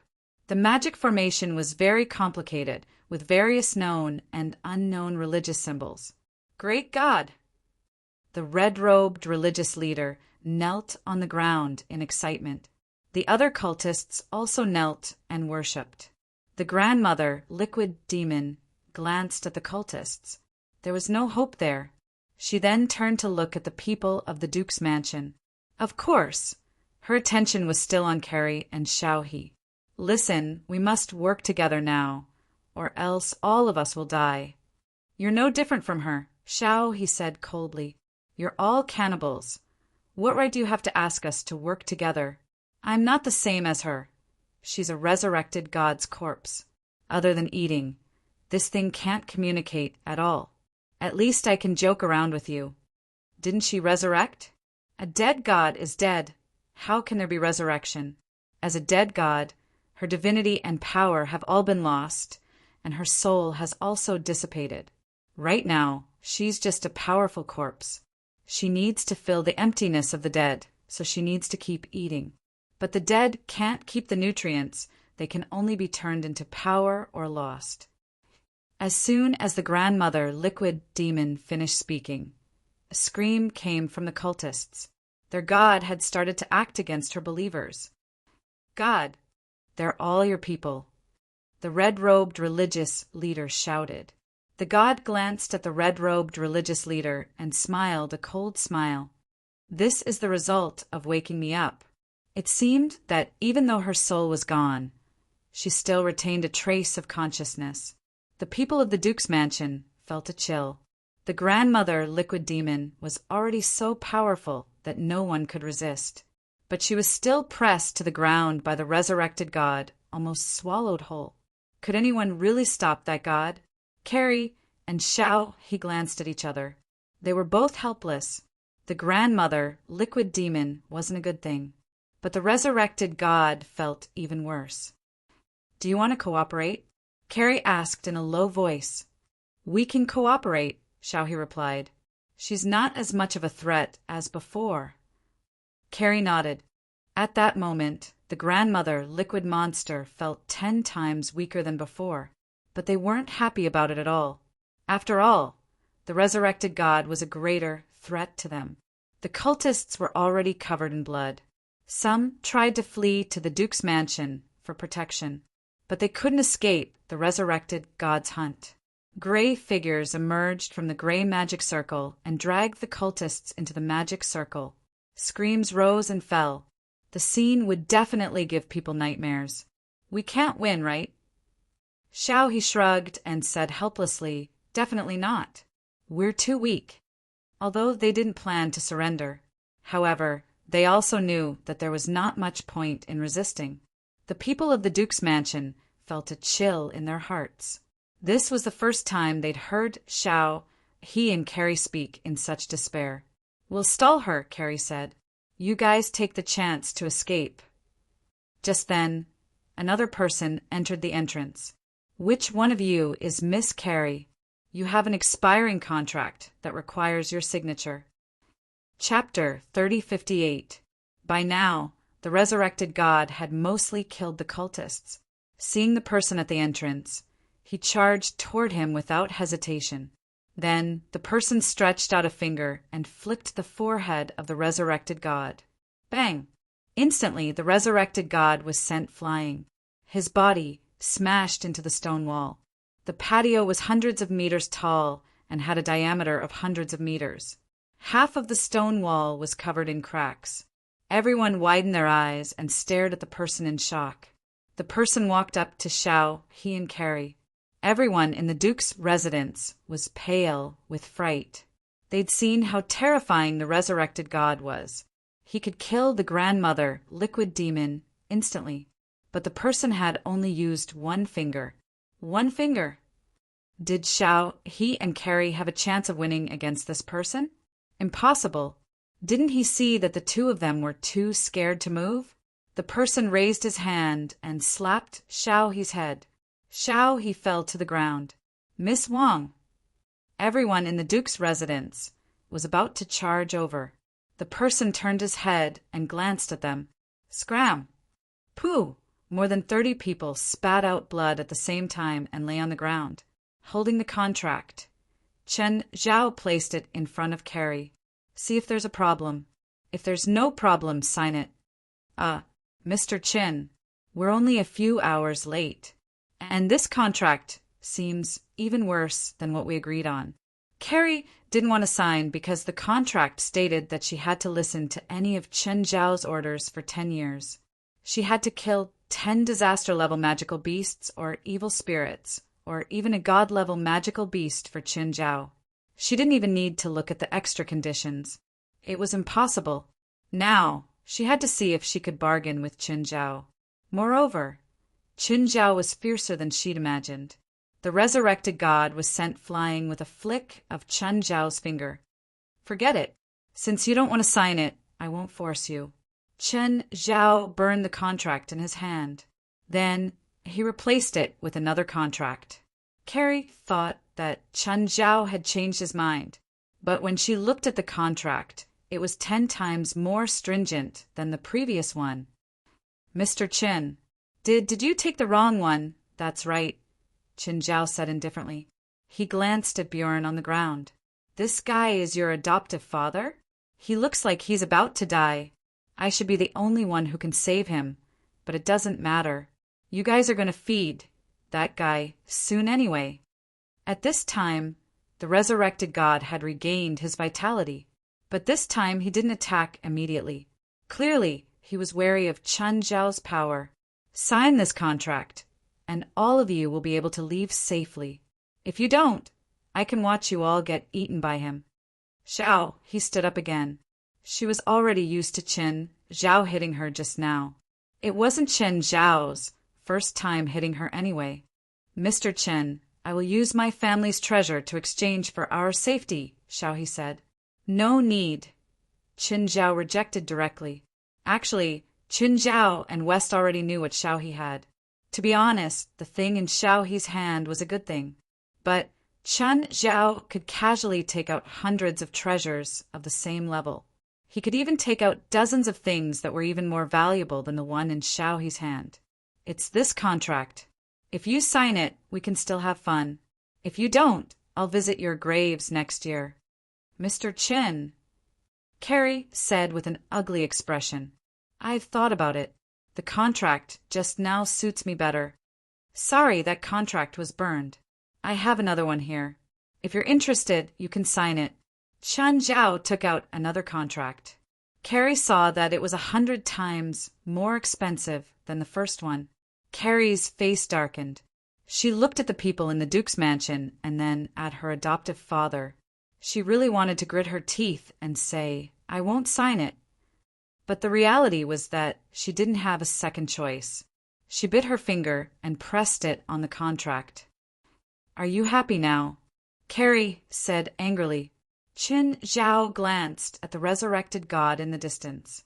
Suddenly, he grabbed the air and the resurrected god was pulled before him. Chen Zhao looked at Xiao He. Aren't you going to try using your family's treasure? You know about it. Xiao He looked at Chen Zhao, confused. I investigated it before. It's interesting, but it's also very risky, Chen Zhao said. Actually, the red gas that Xiao He had used earlier was a secret treasure of the god refinement sect. It wasn't physical, but a type of gas called spiritual qi. Only by combining the god refinement sect's techniques and spiritual qi could be truly effective. Not only could spiritual qi transform into various weapons, but it also had the ability to extract the soul and refine the blood of the enemies it killed. In the past, the God Refinement sect wasn't a proper sect. Killing people and refining blood was real. But in modern times, the God Refinement sect had basically turned over a new leaf. Even if they used animals to cultivate, it was fine. Although the essence qi and blood were less than a human's, if the quantity was large, it wouldn't be much worse than a human's. Plus, it was safer and no one would blame them. But the God Refinement sect was getting worse with each generation. Actually, it was because the God Refinement sect hid the most important thing. This was spiritual qi. This was the true treasure of the god refinement sect. Enemies hit and killed by the spiritual qi would have their essence qi and blood extracted, directly increasing the user's cultivation. It could be said that this thing was a divine weapon in battle. The more they fought, the stronger they got. Were you afraid? But using spiritual qi had a disadvantage. Instead of refining it, it would directly fuse into one's own essence qi and dermic powers. It was more or less a supernatural version of the dark North divine art. If one absorbed too much, the various dermic powers would clash with each other, causing chaos in one's mind and dermic powers. For example, just now, Xiaohe had used spiritual qi to extract essence qi from dark demonic beasts several times to refine herself. Her power had increased by leaps and bounds in a short time, but that was basically Xiaohe's upper limit. Of course, it wouldn't be a problem to swallow more, but then Xiaohe would probably rebel on the spot. Everyone in the Duke's mansion watched as the arrogant god was dragged before Qin Zhao and stepped on. They felt their scalps go numb. He didn't dare to extract this thing's essence, qi and blood. Regardless of whether he was a god or not, he definitely exceeded her limit. Whatever Huawu come out, he's your midnight snack. Huawu left Carrie's body, but he didn't have the strength to eat a god. He was just as worried as Xiaohe that he would be stuffed to death. This thing could really stuff him to death. Maybe one drop of blood would do. After all, there was a huge difference in power. 1 drop of blood was already the limit. Looks like you won't be able to enjoy it. Whatever, I'll take it back and make it into medicinal wine. Everyone was speechless. In their eyes, it was something that could be used to make medicinal wine. In Chen Zhao's eyes, it was something to make medicinal wine. Chapter 3059. Qin Zhao picked up Bjorn and poured a perfect demonic crystal potion into his mouth. Carrie walked over to the Duke's mansion and explained the situation to them. Everyone in the Duke's mansion was in disbelief. That guy was Xiaohe and Carrie's teacher? Wasn't that too unbelievable? No, it was the opposite. That was more reasonable. If there wasn't such a terrifying teacher, how could he have taught Carrie and Xiaohe to be so powerful? Now, everyone in the Duke's mansion was a bit jealous. In front of their teacher, the resurrected god was as weak as a child. He was just a bit stricter. When he'd arrived, he'd slapped Xiaohe to the ground. He must have felt that Xiaohe and Carrie didn't perform well enough. But they felt that Xiaohe and Carrie had already performed very well. But with such a teacher, it was understandable that they were stricter. Just then, Carrie took out a finger. Chen Zhao had broken it off from the resurrected god. This is for you. Everyone in the Duke's mansion was confused. Miss Carrie, what are you going to do with this? Don't tell me you want us to use it to create those fusion monsters? What are you thinking? This is a very good raw material for magic tools. If you find a powerful alchemist and use this as the basic material, you can create powerful magic tools. Of course, there won't be many of them, but they're very valuable. Xiaohe and I are leaving. We might not have the chance to meet again, so consider this a gift from us. Everyone in the Duke's mansion was dazed. They also realized how precious this god's finger was. But when they remembered that Carrie and Xiaohe were about to leave, they couldn't be happy anymore. However, they could understand it. After all, their teacher was so powerful. Xiaohe and Carrie, on the other hand, had clearly not reached the heights their teacher had hoped for. So, it was natural that they would be taken away to continue cultivating.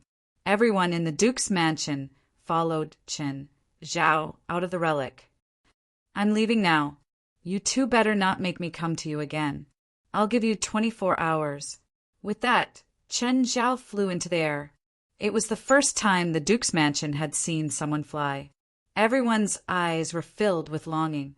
They were filled with envy and jealousy. In their eyes, Xiaohe and Jialiwen were experts among experts. As for their teacher who could fly, he was probably an expert among experts. Of course, they didn't know what the levels were, or rather, they weren't very clear about it. Just being able to fly was already shocking enough. How could Carrie and Xiao he dare to delay? In just a few hours, Chen Zhao had Carrie sign a 100-year contract. If it went any further, Chen Zhao might make them slaves for the rest of their lives. Chen Zhao could really do something like that. As for Bayan, Xiao He and Carrie had asked the Duke's mansion to help him get a proper identity in Switzerland. At the same time, they had also left him some money, enough for him to start a small business. The familiar air. What a familiar scenery! Xiao He and Jia Liwen stood at the exit of the airport. Xiao He held a pot of black flowers in her arms. It had been more than 10 days. Carrie and Xiao He did not know what they were feeling right now. Do you miss this city? Just a little. But more than that, it was fear. After all, there was someone in this city that they feared. That was someone who could kill God. Maybe not a real God, but it was still enough to make their hair stand on end. The grandmother, Liquid Demon, was following them now. After being glared at by Chen Zhao yesterday, the Granny Demon was completely terrified. It was really too scary, not to mention that she only had 10% of her cultivation left. Even if she was at 100%, she would probably be smashed to pieces by Chen Zhao with one slap. So, she decided to join the enemy and express that she was willing to be Xiao He and Carrie's follower and follow them everywhere. Hey, Mr. Chin, we're back in LA. Go home by yourself. There's a new training plan starting at night. Chen Zhao said briefly and hung up. In fact, before Carrie and Xiao He entered the ruins yesterday, Chen Zhao had already found them through the contract. After all, one of them had been taken care of by West, and the other by Li Qing. Nothing could happen to either of them, so Chen Zhao could only control the situation early. He would act when the two of them really couldn't handle it. Without a doubt, the resurrected god was too much for them now. Even if it wasn't a real god and didn't even have 10% of God's power. Still, it wasn't something they could deal with. Even the grandmother, Liquid Demon's body was too much for them. But Carrie and Xiao He's performance was really good. Chen Zhao didn't expect them to be able to fight the grandmother Liquid Demon so well in the early stages. After returning home, the two rested for a bit. When the sky darkened, their biological clocks woke them up automatically. Glancing at the time, they knew it was almost time. They hurried to fill their stomachs. Chen Zhao knocked on the door. After entering, he glanced at the food on the table. I'll give you 5 minutes to eat your fill and then get in the car. They were already used to Chen Zhao's simple and direct communication method. After sweeping away the food on the table, they hurried into Chen Zhao's car. Mr. Chen, this is the way to the Supernatural Organization's headquarters, right? Xiao, he had been there before. Carrie hadn't, but she knew that Chen Zhao was the president of the Supernatural Organization. After all, she'd thrown herself into the psionic team's embrace with her head. Chen Zhao had almost slapped her to death. But after these days of growth, her horizons and experience had improved a lot. She felt that her initial choice had been extremely stupid. After arriving at the headquarters, Chen Zhao brought Carrie and Xiao He into the Tower of Trials. Press your palms on the door, both of you. Your mission is to stay inside for 10 minutes. The two stared at the tall tower before them. What was this tower? Was there something inside? Was there some evil spirit or magical beast locked inside? Before they could figure it out, they were suddenly teleported into the Tower of Trials. Chen Zhao stood before the tower and counted the time on his stopwatch. In less than 5 minutes, 2 white lights flashed before him, and the two fell to the ground. Ah! The two were still immersed in the fear of death. I'm not dead? Carrie asked. What's going on? Xiao He's expression was also one of bewilderment. Less than 10 minutes. How disappointing. Chen Zhao shook his head. Chapter 3060. Both of their faces were pale. At that moment, they thought that they were really going to die in there. Unexpectedly, they were back here in the blink of an eye. Mr. Chin, what exactly happened just now? You can think of the experience as a high-level illusion. In fact, everything in the Tower of Trials was real. It wasn't much different from the trial grounds that Chen Zhao had created. However, there was still a fundamental difference between the two. It was a difference in the rules. If the trial grounds that Chen Zhao had created died, they would really die. This was because the trial grounds that Chen Zhao had created relied on the rules of the current world. Everything in the Tower of Trials had different rules. For example, life and death weren't so obvious in the Tower of Trials. The rules were power that even Chen Zhao couldn't fathom right now. For example, Blackie controlled the power of life and death, but even he couldn't not die or revive. In the Tower of Trials, the boundaries between life and death weren't so clear.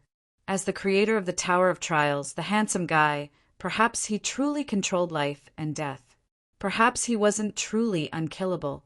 However, the method to kill him was definitely not something that Chen Zhao could imagine, because his power was already unimaginable and unbelievable. Can we experience the illusion again? Carrie looked at Chen Zhao expectantly. She and Xiao, he obviously knew what the Tower of Trials meant. Next week, Chen Zhao said, you only have one chance per week.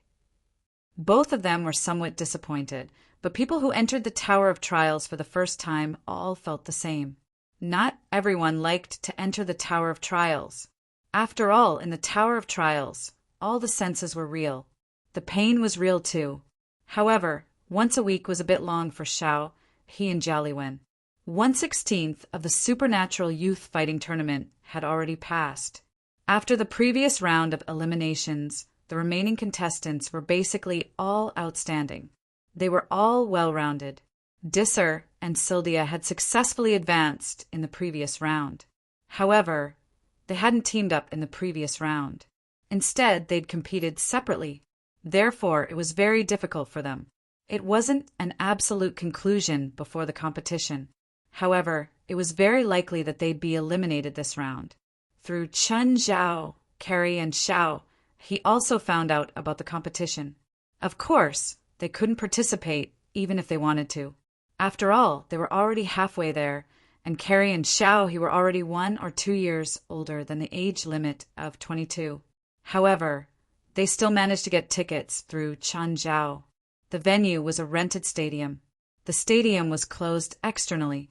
When the two arrived at the stadium, there were already many spectators gathered there. Some were eliminated in the early stages, while others were people from the supernatural world. There were almost no ordinary people at the scene. If he hadn't come here, he wouldn't have known that there were so many people in the supernatural world. There were at least 1,000 spectators in the stadium. Although compared to the 10,000 seats, the audience was still relatively sparse. However, this wasn't a normal sports competition. It was a supernatural combat competition. A high platform was erected in the middle of the stadium. West was the referee for today's match. The first round of 16. Contestants 1 and 32 can go on stage now. At West's request, the two contestants entered the arena. Xiaohe, who do you think will win? Carrie looked at the two contestants in the arena. Looking at the two contestants, Xiaohe was silent for a while. Judging from their auras, the one on the left is stronger, while the one on the right seems to practice dark magic. He's more offensive, so the one on the left is stronger in cultivation and has the advantage in attributes. It's hard to say who will win. The two weren't betting. Instead, they were using their own knowledge and judgment to analyze. They would analyze every contestant in each group. After 3 groups, they guessed 2 correctly and 1 incorrectly. Just then, Chen Zhao came and sat beside them. The two immediately became cautious. Before Chen Zhao, they still had that timid and fearful attitude. Chen Zhao didn't care about their attitude. He just watched the competition normally. However, after a while, Chen Zhao found it boring. It couldn't be helped. The level of the competition was too low. It felt like a kindergarten taekwondo competition. That was the concept. What do you think of their skills? Chen Zhao suddenly asked. Carrie and Xiao, he looked at each other. How should they answer? Not bad. It felt like they were lying with their eyes open. Even the two of them could feel that the level of the contestants in the arena was simply too weak. A few of them were almost at the level of the people from the Duke's residence. Some were even worse. It was said that this was the result after 2 or 3 rounds of selection. They really didn't know how messy it was at the beginning. So, Chen Xiao definitely didn't ask this question to let them choose something nice. I feel like I can beat them all if I go down alone. Carrie wasn't talking nonsense. This was a judgment she'd made after evaluating the contestants' abilities. But as soon as she said it, she regretted it. She felt that Chen Zhao would cause trouble because of her words. Fine, I won't make things difficult for you. After the competition ends, you and Xiao he can attack the contestants' carriages. Carrie took a deep breath. Indeed, what she feared had come true. Chen Zhao wouldn't let them have a good life. However, given the level of the people in the arena, if there wasn't a sudden change in style, even double the number wouldn't be a threat to her and Xiaohe. What should we do? Xiaohe asked. You can bring all your equipment. After the competition ends, the contestants will gather and return to the hotel. You can attack them on the way. Other than not killing them, you can do whatever you want. Just as Carrie was about to speak, Xiaohe immediately pulled Carrie back. He was afraid that Carrie would stubbornly say that they didn't need equipment.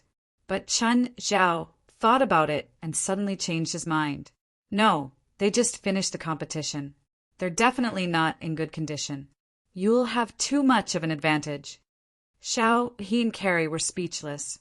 They felt like Chen Zhao was having fun, not testing the contestants. How about we go big? Carrie said, we'll use the New Age Church's operation in Switzerland as the script. What do you think? Give all 16 contestants an identity and play it like a large-scale, real RPG game. As long as each character reaches the goal, they pass the test. Interesting. Chen Zhao chuckled. Any specific ideas? Chapter 3061. Ao Dilan. There's still 2 days until the next match. Do you want to go out and play? No, I have to train, Ao Dilan said. The contestants stayed in a suite for 2, Alderman and Minette together. However, their personalities were completely opposite. Manette was casual and good at making friends. Ao Dilan was more solitary. He didn't interact with anyone other than Manette during the match. Manette usually asked Ao Dilan to go out and play, but Ao Dilan always refused. Manette was already used to it. Then I'll go out and play alone. Do you need me to bring you food? No need. Ao Dilan shook his head. Don't tire yourself out. In that case, goodbye. Manette changed his clothes and went out. Not long after Manette left, Ao Dilan heard the door open. Why is Manette back so soon? Ao Dilan frowned. No, it's not Manette's voice. Room service? That's not it either. The organizer had already booked this floor and cancelled all room service. Ao Dilan immediately stood up and took out his magic tool. Ao Dilan saw 2 women standing outside the door. Who are you? You are Ao Dilan. I am. Who are you? We are the organizer. You have a mission. Carrie took out a bag and handed it to Ao Dilan. What mission? Before the next round begins, we will play a little game. Of course, you can also treat this as the next round of the competition. I don't understand. Ao Dilan was still cautious and didn't open the bag. Simply put, it's an RPG game. Do you understand? All contestants will receive a character. Your mission and character description are in the bag. You can see for yourself. Carrie said, All right, quickly get into character. We still have to make arrangements for the others. Manette also has one? He has one. Carrie nodded. What's his character? Although we don't forbid you from revealing your character, we don't recommend it either. Revealing your character means you might be targeted, especially when you have a special identity. Ao Dilan didn't ask anything else. After Carrie and Xiaohe left, A.O. Delan open bag. There were 3 cards inside. There were also a few magic tools. Identity card, hero. 1 set of hero equipment set. Justice will prevail. When the battalion you belong to wins, you will receive plus 5 points. ID card, magic breaker ring. Can temporarily take the magic of the target you destroy as your own. You need to eliminate at least 4 magical characters from the opposing faction. When you complete the identity quest, you will receive plus 5 points. Identity card, monitor, lock of truth. Use chains to bind the target of your suspicion. They will not be able to lie. You need to find at least 1 traitor. When you complete the mission, you will receive plus 5 points. Furthermore, the traitor has already seen through your role as a supervisor. The traitor possesses methods that can threaten your life. Please treat this with caution. Just as A.O. Deluan finished looking at the 3 identity cards, the cards were ignited and burned to ashes in an instant. Then there was a rule manual. A.O. Deluan was a little surprised. This competition could be played like this? At this moment, another sound came from outside the door. Then Manet came back. Manette, why are you back so soon? Manet shook the bag in his hand. You got it too? A.O. Deluan nodded. A.O. Deluan was about to ask about Manette's identity when he suddenly stopped. Look at your identity, right? A.O. Deluan asked. Manette smiled and nodded. I'll go back to my room first. The two were already very familiar with each other and knew each other inside out. But according to the rules of this game, from now on, they might be opponents. At least, before the other's identity was clear. A.O. Deluan also returned to his room with his magic equipment. A.O. Deluan put on a ring with the word Yong on it. Instantly, a set of silver armor appeared on A.O. Deluan's body. He looked like a hero from a magical RPG game. A.O. Deluan sucked in a breath of cold air. This set of equipment must have cost a lot. Then, A.O. Deluan tried the lock of truth and magic breaker ring. They were both very powerful magic equipment. A.O. Deluan couldn't help but sigh. This supernatural organization was really rich. Just then, Manette knocked on the door. A.O. Deluan opened the door. Manette looked A.O. Deluan up and down. A.O. Deluan also looked Manette up and down. Manette was wearing a different set. It was more like a magic equipment. What's your first identity? Manette asked. My first identity is a hero, A.O. Deluan answered. The first identity was obvious. There was no need to hide it. At least, if one knew a little, they would know each other's identities. The second identity was semi-hidden. If one completed a specific mission, it would be easier to be discovered. The third identity was absolutely hidden. As long as one couldn't completely confirm the other's identity, they couldn't be exposed. Being exposed meant danger, or being eliminated. I'm a spellcaster, Manette said. This set of equipment has doubled my elemental magic. That's amazing. My equipment isn't weak either. I can feel my muscles rumbling. Power is flowing into my body endlessly. I'm starting to get excited about this game, Manette said with a smile. Manet, you're smarter. Try and guess what other information isn't written in the rules. Manet thought about it and said, the first identity is a profession. There's nothing much to say. The victory and defeat of the faction represents points. The second identity is a personal mission. I'm guessing that this personal mission is different for everyone. The third and fourth identities are hidden attributes that will give the participants unexpected benefits. A.O. Deluan's heart jumped. Fourth identity? There was a fourth identity. In other words, Manette had 4 identities. Could he be the traitor? Manet glanced at Audrin and chuckled. Looks like something I said caught your attention. Is it the fourth identity I mentioned? So, you're different from me. You have 3 identities? Or 5 people with different identities? I personally think there are 3 identities. Don't tell me your hidden identity. No matter how much you trust me, don't expose yourself. Otherwise, the game will lose its fun. No matter what, please pass this round. Manet waved his hand and continued. The second is the opposing faction. Originally, I guessed that it would be the other contestants, but after thinking about it, it might not be the other contestants. Because of the number of people, there are currently 16 contestants. Unless the 16 contestants are roughly divided into two groups, 16 contestants is too few. An 8-on-8 game is very boring, so I am more inclined to believe that the opposing faction would be someone other than the contestants. Chapter 3062. Just as Manet and Audrin were discussing and analyzing the situation, a broadcast suddenly rang out, telling them to gather at the designated location within a limited time. Manet and Audrin quickly packed up their things and set off. It would appear that the game was about to begin. If they did not arrive within the limited time, they might be eliminated or have their points deducted. When the two of them arrived at the designated location, someone else had already arrived.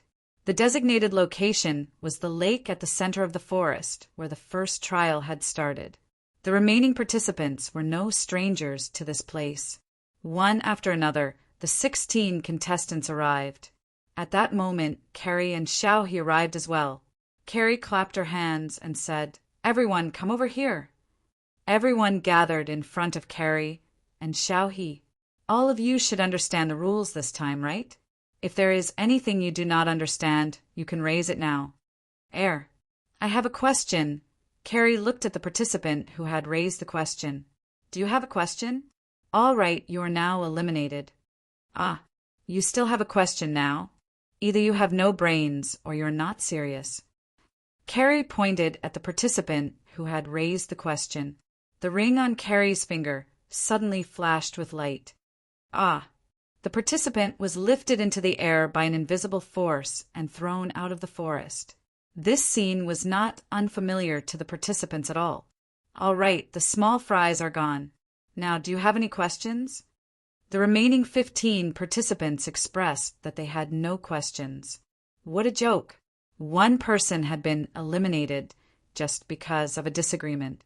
Who would dare to raise a question at a time like this?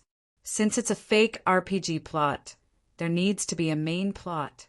The bad guys want to break the seal of the evil god, and your mission is to stop the evil god's seal from being broken, or to reseal the god after the evil god is broken. After saying that, Carrie took out a map and distributed it to everyone. This is the game map. If you leave the range of the map, you will be directly eliminated. The game will end after one side wins. Xiao, he stepped forward and said, "All right, that's the general introduction of the game. Let me remind you that she has provided a lot of information. You can analyze it. Also, the two of us will be the bosses of this game. Other than the evil gods that have yet to be unsealed, we are the highest level. Do you want to try and defeat us here?"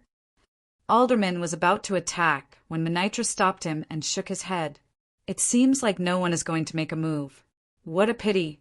The points you get from defeating us will allow you to advance to the next level even if you lose the faction quest," Carrie said regretfully. "All right, the game officially begins."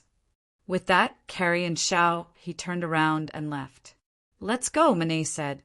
Audrin hesitated for a moment before finally following Manette's footsteps. There were also a few people who left in groups of 1 or 2. Of course, there were still a few people left at the scene. Audrin followed Manette. "Manette, why aren't you attacking?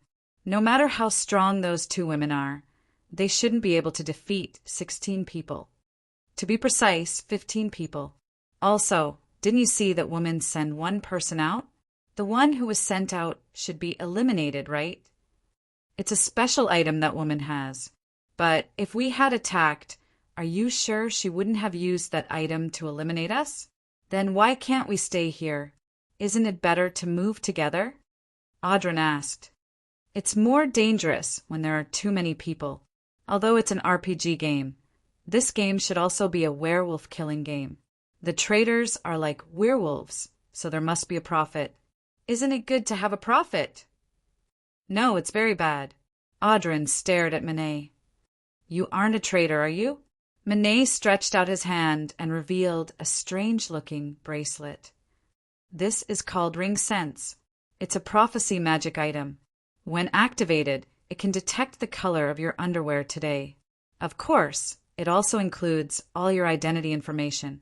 You're a prophet? Audrin looked at Manet in shock. That's right, but a prophet can't accurately know everyone's identity information. He needs to designate a suspect to perform the prophecy, other than the target. All the players present can obtain the relevant identity information. The cooldown is 24 hours. In other words, it can only be used once a day. My prophecy magic item is already in cooldown. If we had stayed at the scene, the people present would have formed an alliance and started a werewolf killing in the wild. Other than wasting time, it would also cause chaos because everyone would be suspicious of each other at the start. The traitors would deliberately release misleading information or even use words to force the prophet out. Then how do you know I'm not a traitor? Why do you think my ring sense is in cooldown? You've already used it on me? No, since you've used it on me.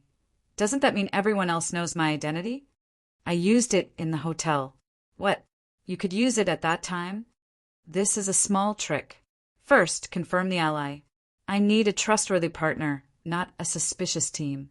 This is also one of the hidden rules of this game. You can't form a team with more than one person. A team made up of people who don't trust each other will only lead to faster elimination. But when there's danger, it's safer, isn't it? Perhaps, but there'll be more danger. The Evil God faction will definitely launch more and stronger attacks. We, who are alone, will be safer. At least the enemies we meet won't be the enemy's main force. Manet paused and then said, Also, what are the conditions to unlock the Evil God seal? What are the conditions to reseal the Evil God? What are the conditions to defeat the Evil God? We don't know, but I'm sure that these conditions are hidden among the players. They might be the main targets of the Evil God faction. Of course, it could also be a hidden item along the way. We need to explore all of this. Luckily, you're here. Otherwise, I really don't know what to do. Maybe I'll be eliminated. There's still too little information. We can't control the progress of the game. So, what we need to do now is explore the game. Chapter 3063. There are people in front. Orderon said, Should we go over? Let's go over and take a look. Manitou nodded. Orderon trusted Manitou's brain. Manitou was a frivolous person, but his brain was really good. The two of them walked in that direction. 3 minutes later, they saw a cave in front of them. There were few people in uniform at the entrance of the cave. They seemed to be doing some work there, but to be able to appear in this area, they were definitely not ordinary people. They don't seem very strong, and they're not on our side. Should we attack? Don't attack yet. They don't look like combatants. Maybe they're the enemy's logistics. You hide here. I'll go up. If there's a conflict, you can sneak attack. Oh, got it. Manitou walked out of the bushes. When the few people saw Manitou, they didn't panic too much. They didn't show any hostility either. Henry glanced at Manitou. Someone found this place so quickly? Who are you? Manitou didn't let down his guard because of the other party's casualness. Don't be so nervous. We're not enemies. We're not on either side. We're in charge of setting up the scene, Henry said as he pointed at a wooden sign hanging at the top of the cave entrance. Dragon's Tomb. This wooden sign seemed to be newly hung, and it was still relatively new. Air. Manitou was speechless. So, they were logistics workers. Do we need to wait for you to finish setting up before we can go in? Manitou asked. You can go in now. The actors, no, the NPCs are in place. The scene is still being set up. If you want to go in, you can go in now.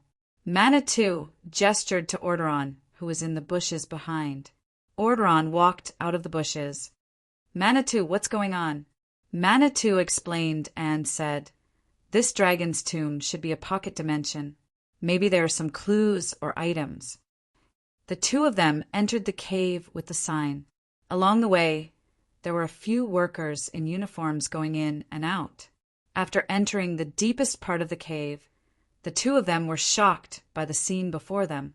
The interior of the cave was very large, and in the middle of it there was a true giant dragon nesting. Most importantly, there were not only giant dragons in the cave, but also a few staff members who were decorating the scene. For example, placing some dragon bones in a corner or splashing some red liquid on the walls of the cave. One of the staff members stood in front of the dragon. "Your Excellency Sabonis, have you memorized the script?" All right, don't disturb my sleep." "I've already memorized it," Sabonis said impatiently. Audrin and Manet were in a bad mood. Was there a need to go so far? A real dragon actually came here to act as an NPC? Isn't this a little too extravagant? "Hey, someone's coming." Seeing Audrin and Manette come in, the staff member said, "Please wait a moment. It'll be ready soon." "Your Excellency Sabonis, the players are here." "It's up to you now." Sabonis propped up his huge body. Under his body, Orderon and Manet's legs turned to jelly. "Don't tell me you want us to fight him? You'll die, right?" "Mortals, you've trespassed into the forbidden area." Sabonis started and then forgot what to say. The staff member didn't leave. He was still not far away, waving his hands and looking very anxious. "Please wait a moment." Sabonis took out a huge script. At least it was huge for ordinary people. Then he read from the script. "Mortals, you've trespassed into the forbidden area of the dragon race. Give me a reason not to kill you." Manet and Orderon were speechless. Manet hesitated for a moment, then stepped forward and cooperated with Sabonis' performance. "Your Excellency Dragon, we didn't mean to offend you. We followed the guidance of fate and passed through this place. No matter what, you've already stepped into the forbidden area and disturbed our ancestors' eternal slumber. So you now have two choices. Either you accept our ancestors' test, or you die here and accompany our ancestor for all eternity." "May I ask what the test is?" Both of their hearts were pounding. "Please don't fight me. Even if you only use 1/10 or 1/100th of your strength, we'll still be trampled. We can't win. It's definitely impossible to win." "What are your professions?" Sabonis asked. "I'm a hero. I'm a spellcaster." Both of them reported their professions. "Then, let's start with you, hero." Sabonis pointed at Orderon with his dragon claw. Sabonis' dragon claw was even bigger than Orderon and Manet. "So, are you ready?" Orderon smiled bitterly. Ready for what? He didn't even know what the test was. In any case, if he were to fight a dragon, he definitely wouldn't be able to win. Even if he was 10 times stronger, he still wouldn't be able to win. "Yes, I'm ready." Orderon nodded, although he had the intention to give up struggling. However, Ao Delan was still on high alert. Suddenly, a terrifying aura erupted from Sabonis' body. Dragon's might. Orderon almost knelt on the ground. Such a terrifying pressure. He felt as if the entire world was pressing down on him. Even breathing became extremely difficult. Orderon's body was on the verge of collapse, as if he would fall the next moment. But Orderon still held on. His feet seemed to be rooted to the ground, barely maintaining his balance. Suddenly, Orderon's body felt light. All the dragon aura disappeared. Orderon almost fell to the ground. "Very good. You've passed the test. Your courage has been recognized by the ancestors. The ancestors are willing to bless you. You can choose one of your hero equipment to receive the blessing of the dragon ancestor." I passed just like that?" Orderon was in disbelief, although he had the intention to give up a few times. But when Sabonis said that he passed the test and even received a reward, Orderon still couldn't believe it. Orderon was still in disbelief. After all, he was facing a real WIRM. "What else? Do you want to fight me to pass the test? Although that's what my script says, if you want to fight me to be satisfied, I'll be happy to accompany you." No. I didn't mean that." Orderon hurriedly waved his hand. What do you need me to do to receive the blessing of the dragon ancestor? Just go through the motions. I don't have any special requirements. Anyway, hero's sword, hero's armor, hero's hand, and hero's foot. You can just go there and soak it in dragon blood. That'll be the blessing. Orderon smiled bitterly. Although this was a big deal, the details were still very rough. Sabonis looked at Manet. Now it's your turn. Manet smiled bitterly and took a few steps forward. Willpower isn't my strong point. Can I give up? You're a spellcaster. The test is different. Huh. Different? Okay, cast a spell now. Any spell is fine. As long as you can cast it, you pass. Chapter 3064. Manet had thought that he was being taken care of, but just as he was about to use magic, he suddenly felt the spirit of heaven and earth being stirred up. Manet realized that Sabonis was stirring up the spirit of heaven and earth. For most spiritualists, this was a pseudo-magic forbidding field. Trying to cast magic in this environment, it was as troublesome as fetching a glass of water in muddy water. Manet's expression was ugly. He could only lower the level of his spells. But even the most basic elemental fireball was extremely difficult. Manet was also secretly anxious. What should he do?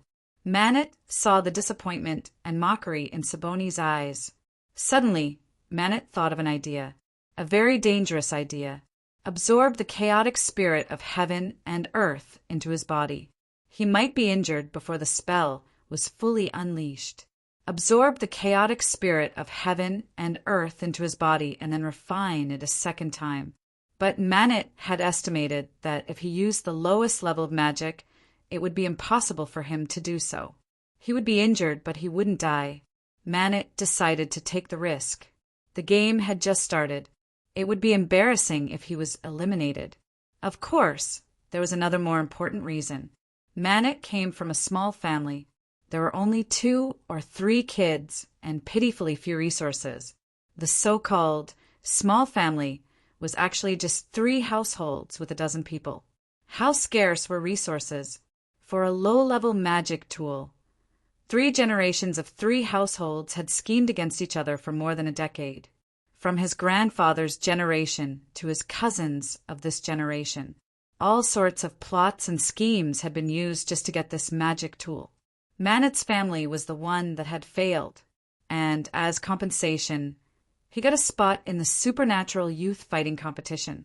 He had thought that this was a useless competition, but after participating in this competition, he realized that his standards were too low, not to mention the organizers, just the other participants.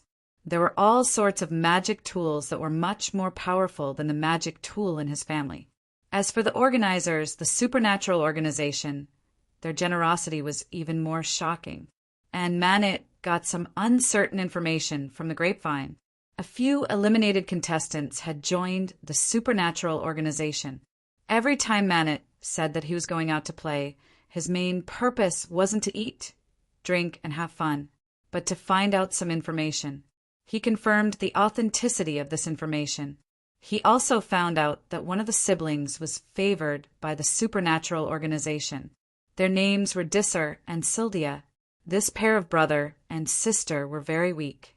At the very least, most of the participants were not weaker than them, but they were favored by the supernatural organization. This meant that the supernatural organization wasn't interested in their power. Come to think of it, it made sense. As long as he joined them, he would definitely be able to obtain resources that far exceeded that of a small family. Therefore, the current level of strength was insignificant. Either they were chosen by the supernatural organization, or they had shown potential to attract the supernatural organization. Either that, or they had special skills and abilities. So Manet also wanted to become a member of the supernatural organization.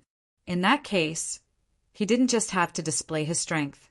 In fact, the main task was not to display his strength. Instead, he wanted to display his potential and abilities. This was also the reason why he teamed up with A.O. DeLuin and not the rest of the team. If there were more people, it would be less conspicuous. In the case of a 2-person team, the individual performance opportunities were highlighted. Moreover, in the case of a large group, there were many times when they couldn't control themselves. That was why Manet didn't want to fall at this moment.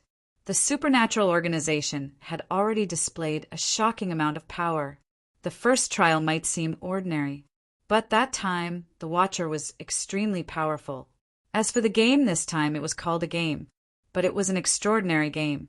After all, in this world, a force that could organize and arrange such a realistic RPG game was not a simple force.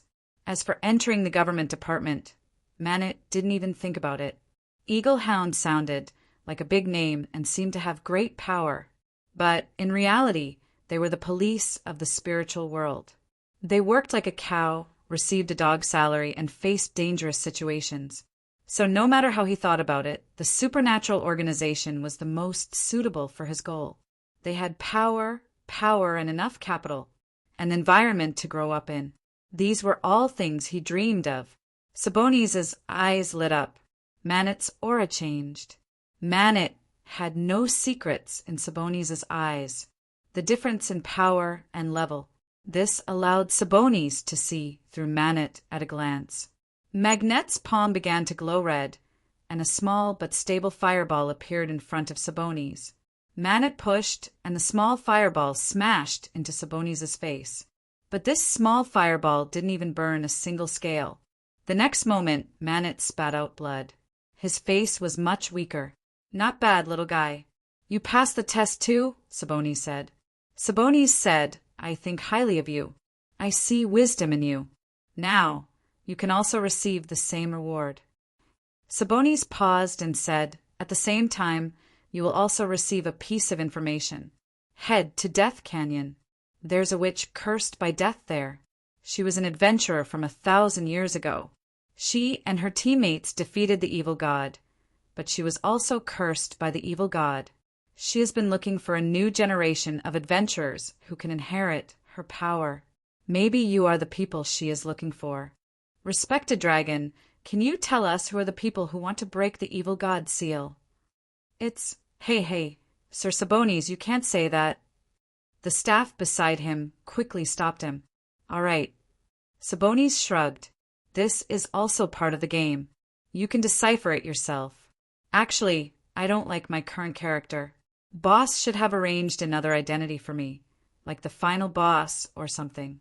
At least let me be a battle type. It's rare for me to come out to play, but he made me stay here. Oh, right. Open the magic map now. The dragon's necropolis is already marked on the map. In the bottom right corner of the necropolis is Death Canyon." Sabonis looked at the staff again. "I didn't break the game, did I?" "In principle, you can't say it.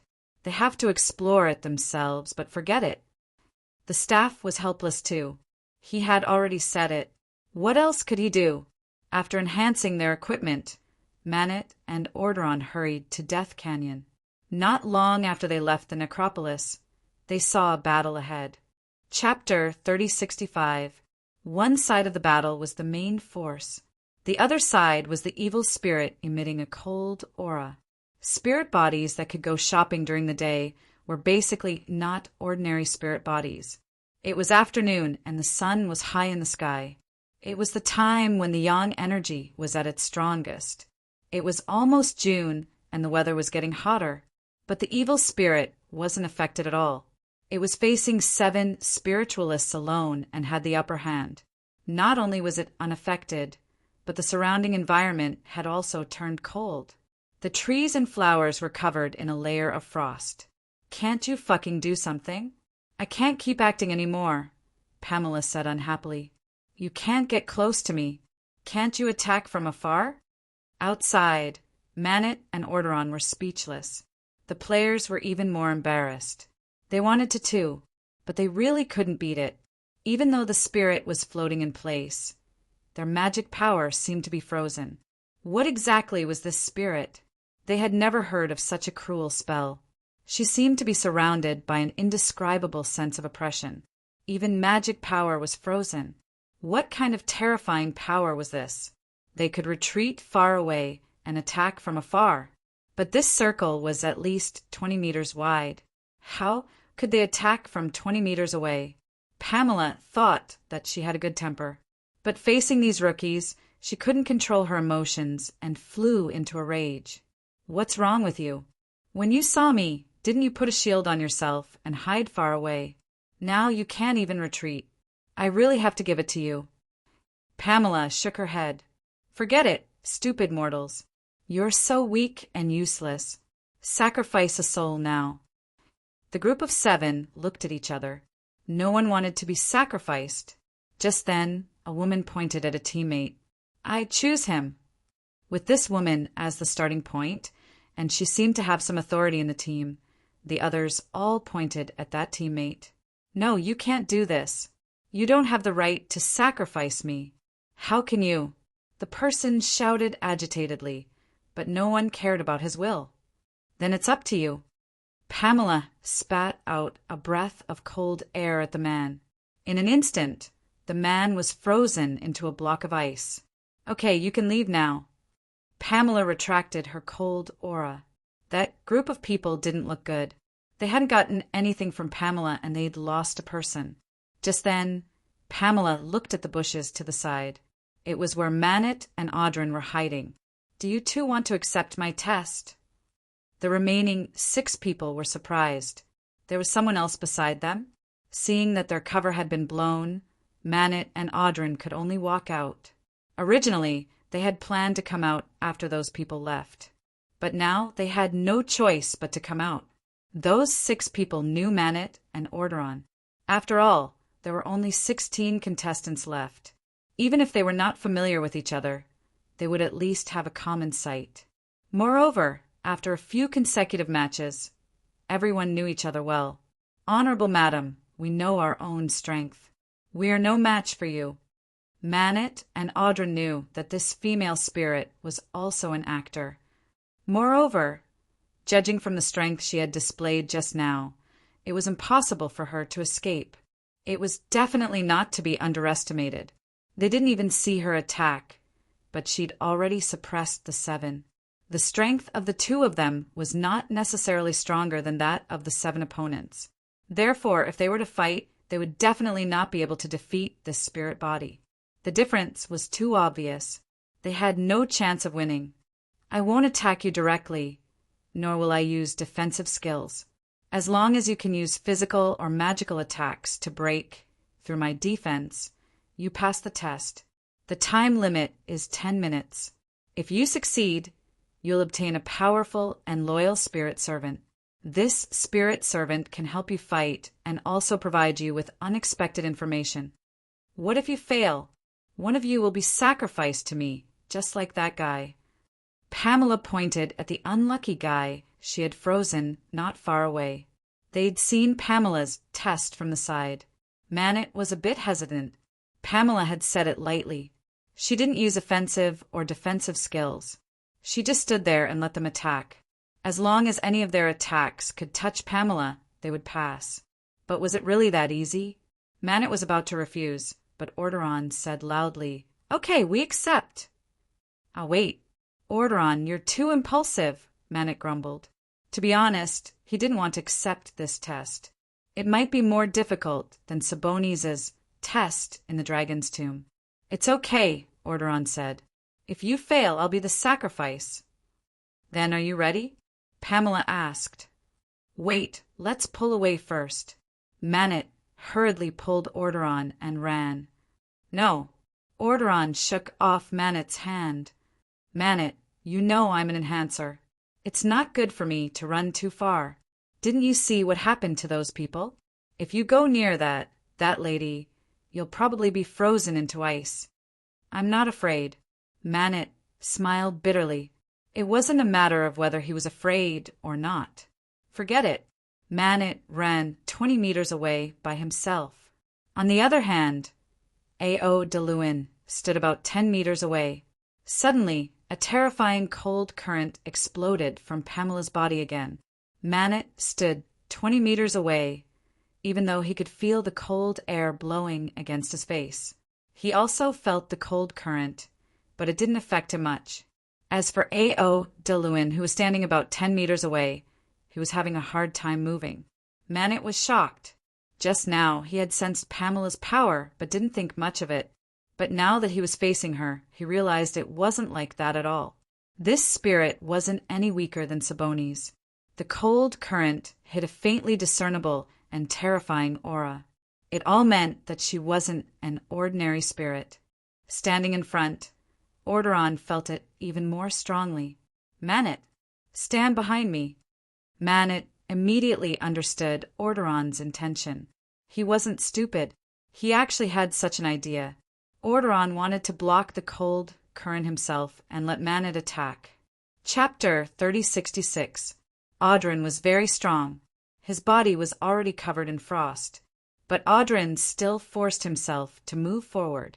Manet threw a fireball to test it out.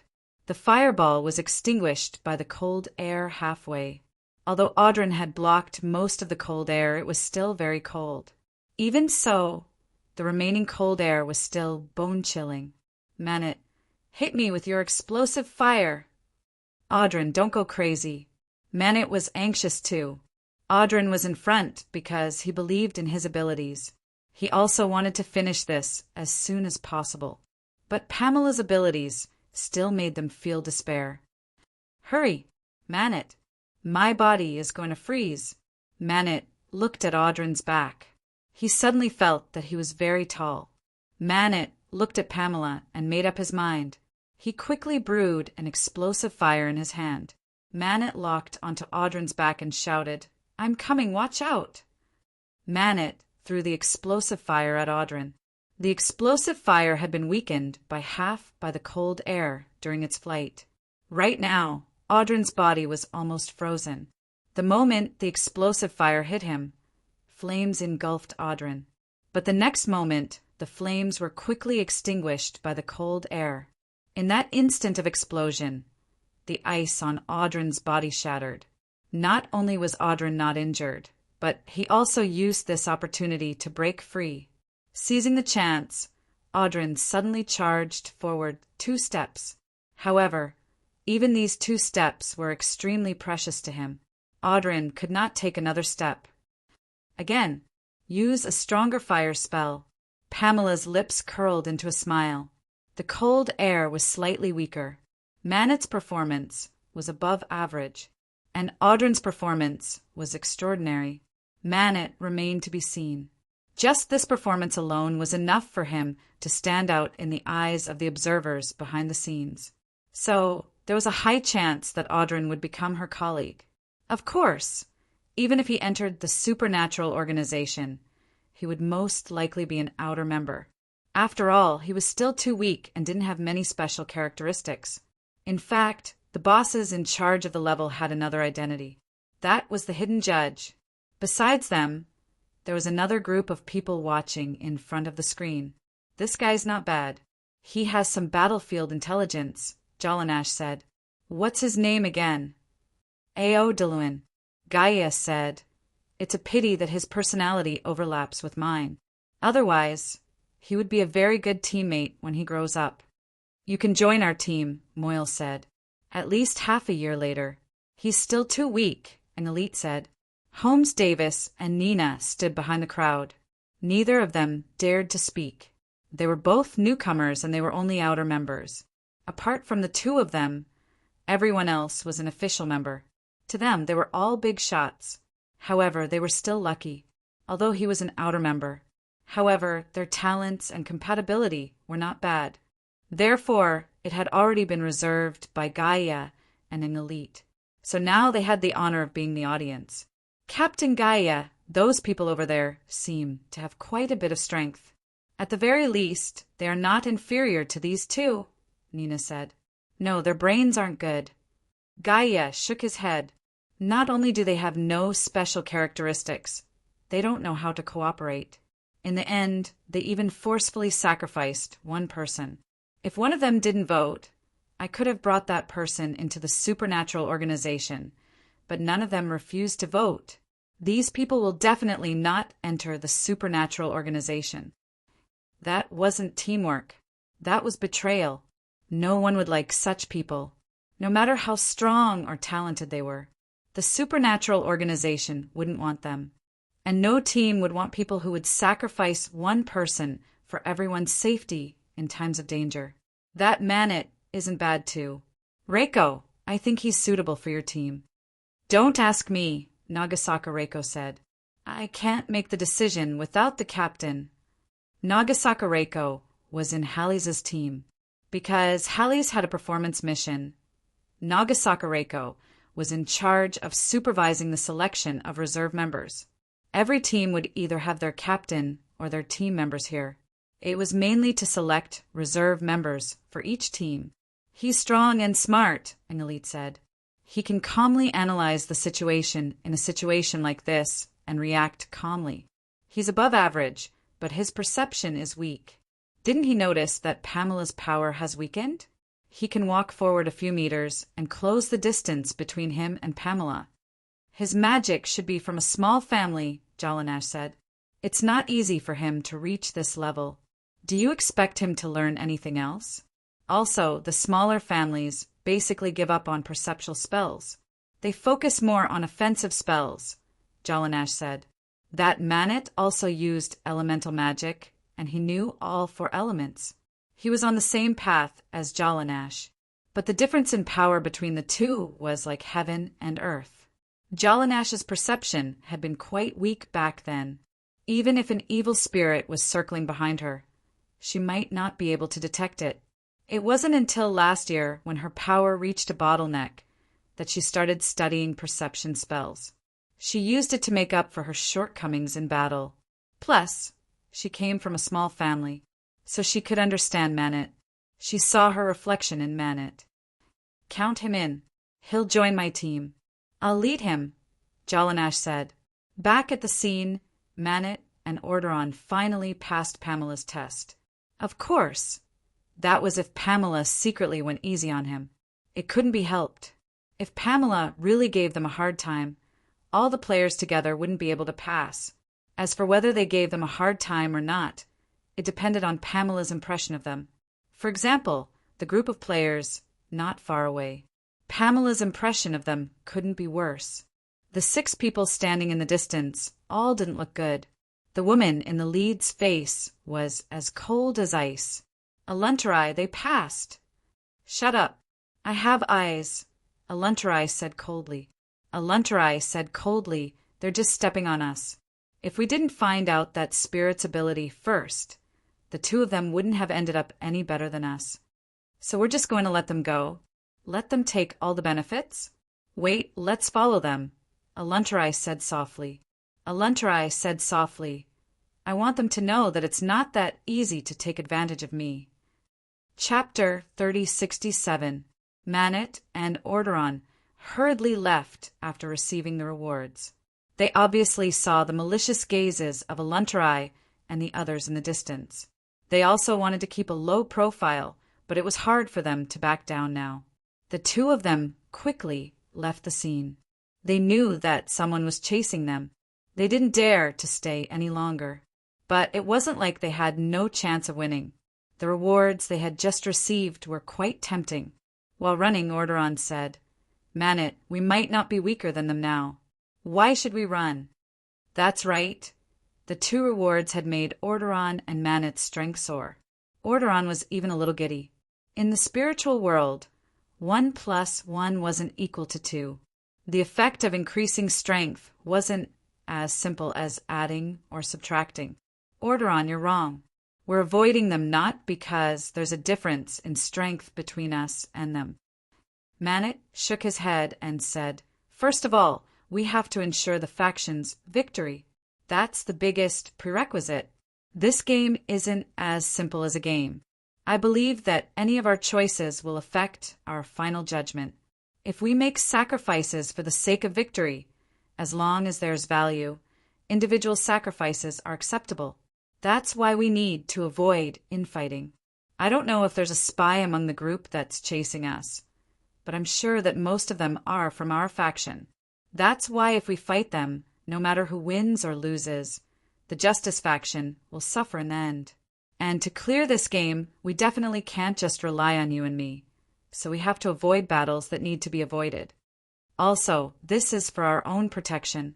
If we fight them, no matter who wins or loses, it's very likely that the spy will benefit from it.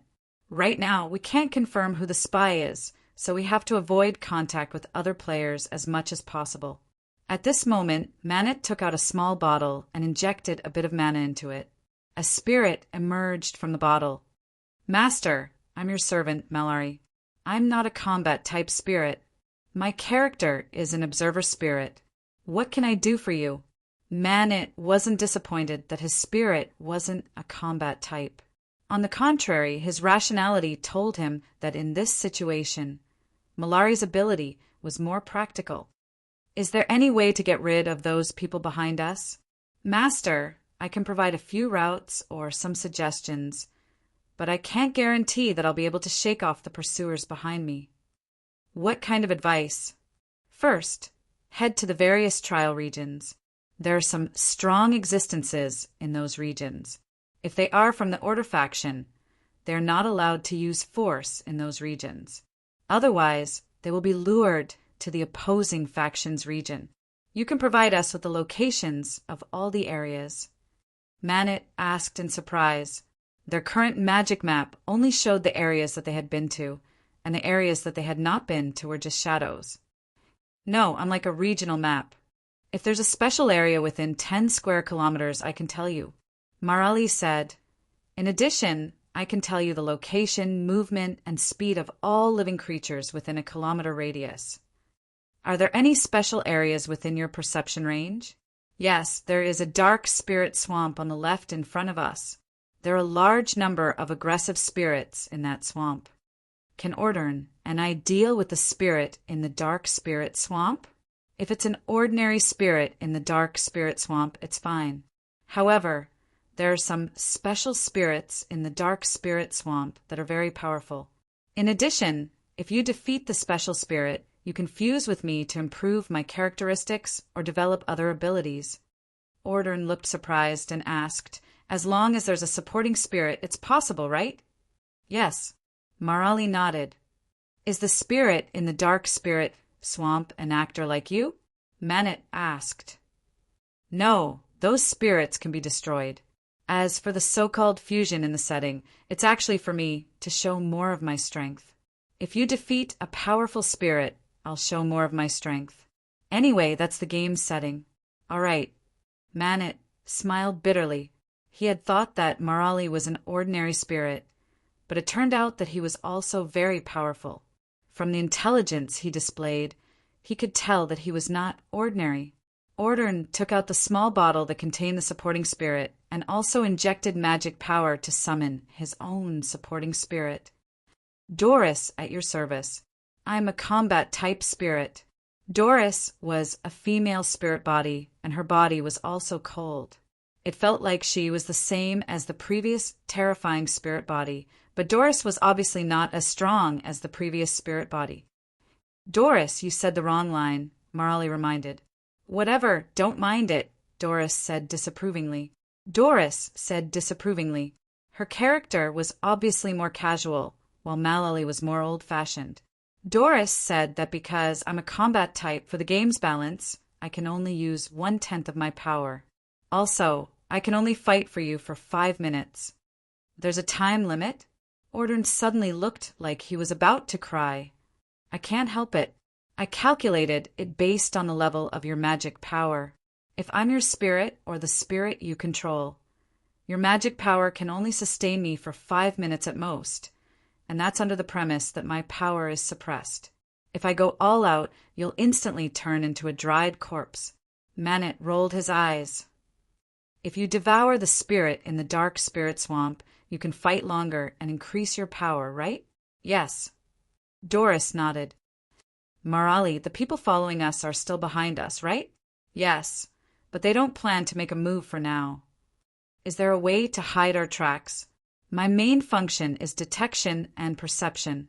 Hiding isn't part of my ability settings. Manet was helpless. He could tell that it wasn't that Marali couldn't do it, but he couldn't. Let's speed up. I can cast Speed of the Cold Wind on you, Doris said. Speed of the Cold Wind? Aren't you a combat type? Although I'm a combat type, I can still use it, Doris replied. Doris replied, "Speed of the cold wind can increase movement speed, and it can also be used in battle." Ordern and Manet couldn't help but sigh.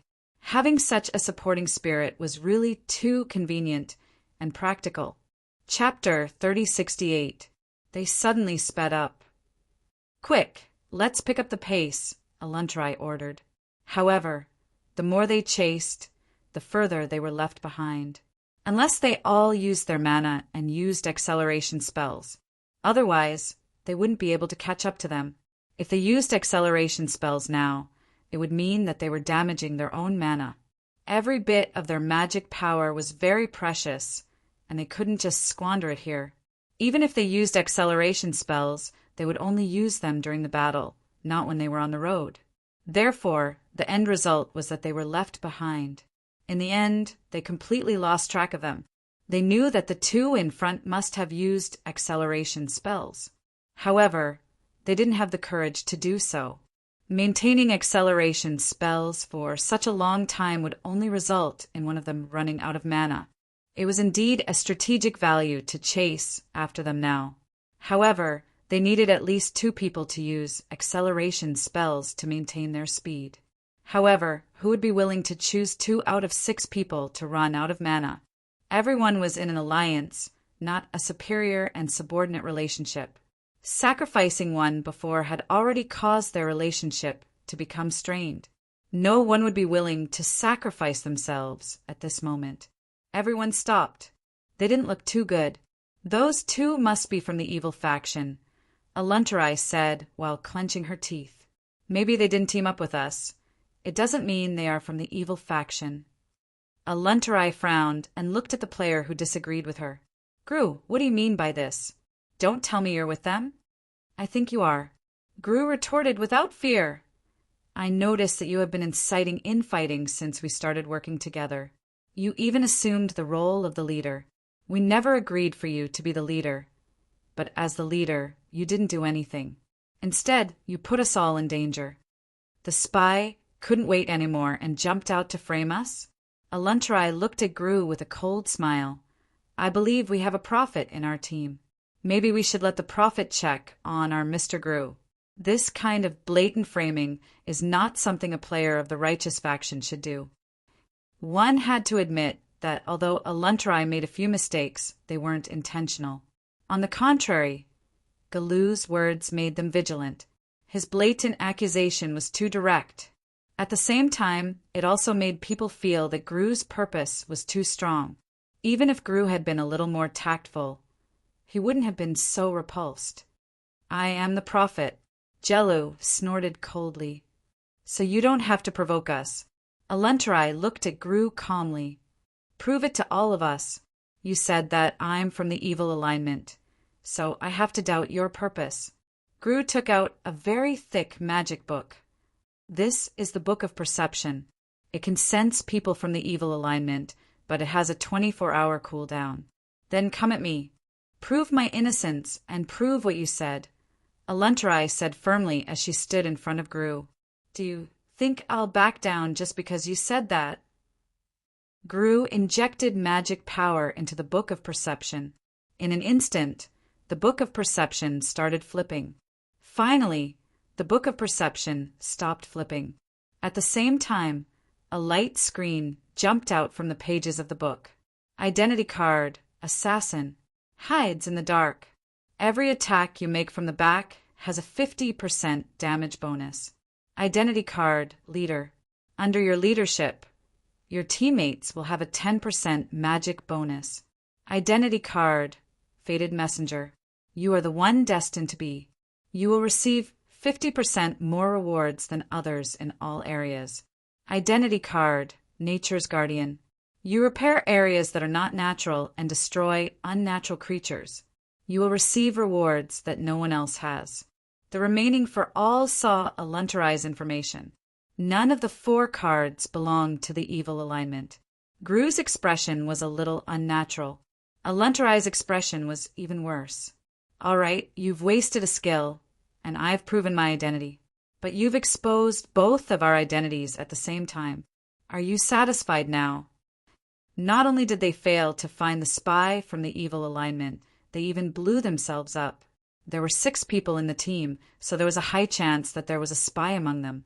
This meant that both of them were exposed to the spy's eyes. They would also become the spy's targets.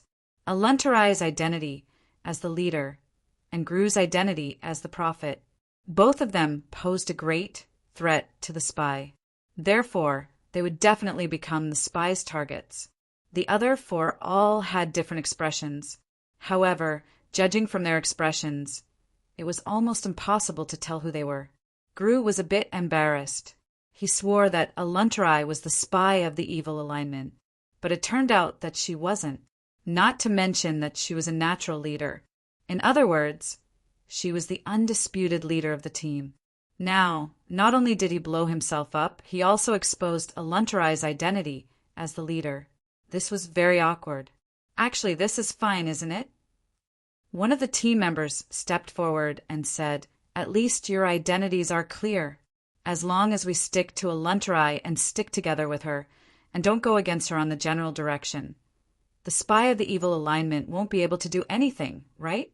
They can't just blow themselves up in front of everyone, right?" That's right, the game has only just begun, and Gru's identity as the prophet has been confirmed. If we use prophecy once a day, we'll definitely be able to find the spy. I'm just afraid that the spy might have some special methods that could put me and Gru in danger. I'm fine, at least my profession gives me great survivability, but I'm not so sure about Gru. Aluntarai, I'm sorry, I was too reckless before. I apologize. Gru wasn't really willing to apologize to Aluntarai. However, he had no other choice at the moment. He needed to stick together with Aluntarai. Aluntarai's identity as the leader could protect him to a certain extent. Plus her profession. Not only was she good at self-defense, she was also very good at tracking and anti-tracking. On top of that, Aluntarai was the only one he could trust at the moment. At least before his prophecy cooled down, he could only stick together with Aluntarai. I accept your apology. Whether Aluntarai had truly forgiven Gru or not, she had to stick together with Gru, because the 2 of them were the ones whose identities were confirmed. Not to mention excluding the others. At least the 2 of them had to stick together. Forget it. Since we've lost track of those 2, let's stop tracking them. We'll just play the game at our own pace. Aluntarai's words were no longer objecting. Chapter 3069. That night, Aluntarai found a cave and the 6 of them spent the night in it. The first day passed just like that. There were some small troubles during the day. However, they did not encounter any real battles. Of course, they also became more familiar with the nature of the game. In the evening, an unexpected enemy showed up and forced them to fight. It was a moderate victory. Then, just like in the game, they obtained some equipment. This gave the Chi warriors who were originally in a weakened state a shot in the arm. Midnight.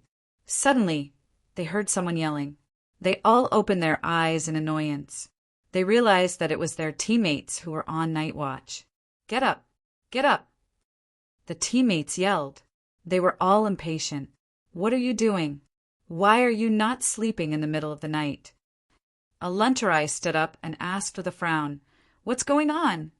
"There's danger. I feel danger," the teammate on night watch said. "What? You called us because you sense danger? Are you crazy?" "Shut up, all of you," Aluntarai scolded and turned to the teammates. "You said you sensed danger? Instead of being in danger?" "Captain, my first identity is a boxer, and my second profession is an explorer. Explorers have danger sense. My explorer's exclusive tool just warned us that danger is approaching." "Get up, all of you," Aluntarai yelled. "If you don't want to get up or keep complaining, get out of the team. Now. Although the teammates were not happy about it, they still got up. "What else did you sense? It's not humans. It should be monsters. I'm not sure how many of them there are, but their danger sense is quite strong. In other words, there is a certain level of danger, but we should be able to handle it." Aluntarai nodded. "Everyone get ready for battle."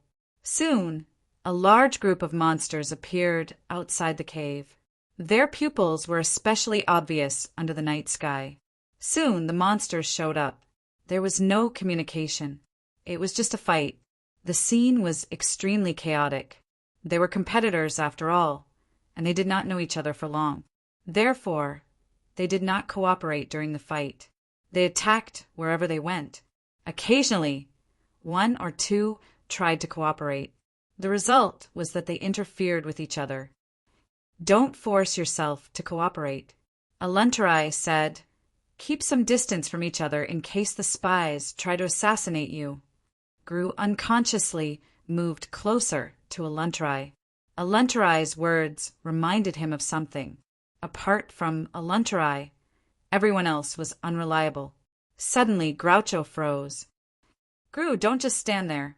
This is a battlefield, not a place for you to daydream." Aluntarai yelled in dissatisfaction. "Gru, did you hear that?" Gru looked at Aluntarai with a bitter face. "I'm dead." "What?" "I'm out. I'm dead." Aluntarai didn't understand, and neither did the others. At this moment, a light shone from Gulu's body, binding Gulu. At the same time, this light also protected him from the attacks of the surrounding magical beasts. The battle lasted for an hour. They finally killed or chased away all the magical beasts. There were many spoils of war, more than what they had obtained in the battle yesterday evening. But no one was happy, because Gru was dead. Gru was still rooted to the spot. "Gru, what's going on? Why are you out? Who killed you?" Aluntarai looked at Gru seriously. The others were also worried, because Gru's elimination was definitely not the work of the magical beasts. Because the magical beasts didn't even test him. Of course, they weren't sure how Gru died. Gru didn't have any magical beasts with him, but he didn't have any other teammates either. Gru died mysteriously in an empty field. I don't know either. I didn't feel any attacks, and all my equipment stopped working. At the same time, I also received a notification that I was fatally wounded. "I'm dead," Gru said helplessly. "How is that possible? Did it malfunction somewhere?" "I don't know." Gru didn't know either. "You were fatally wounded, so you should know where you were wounded, right?" Aluntarai asked. "I don't know." Gru still gave the same answer. "Can you give me any useful clues or not?"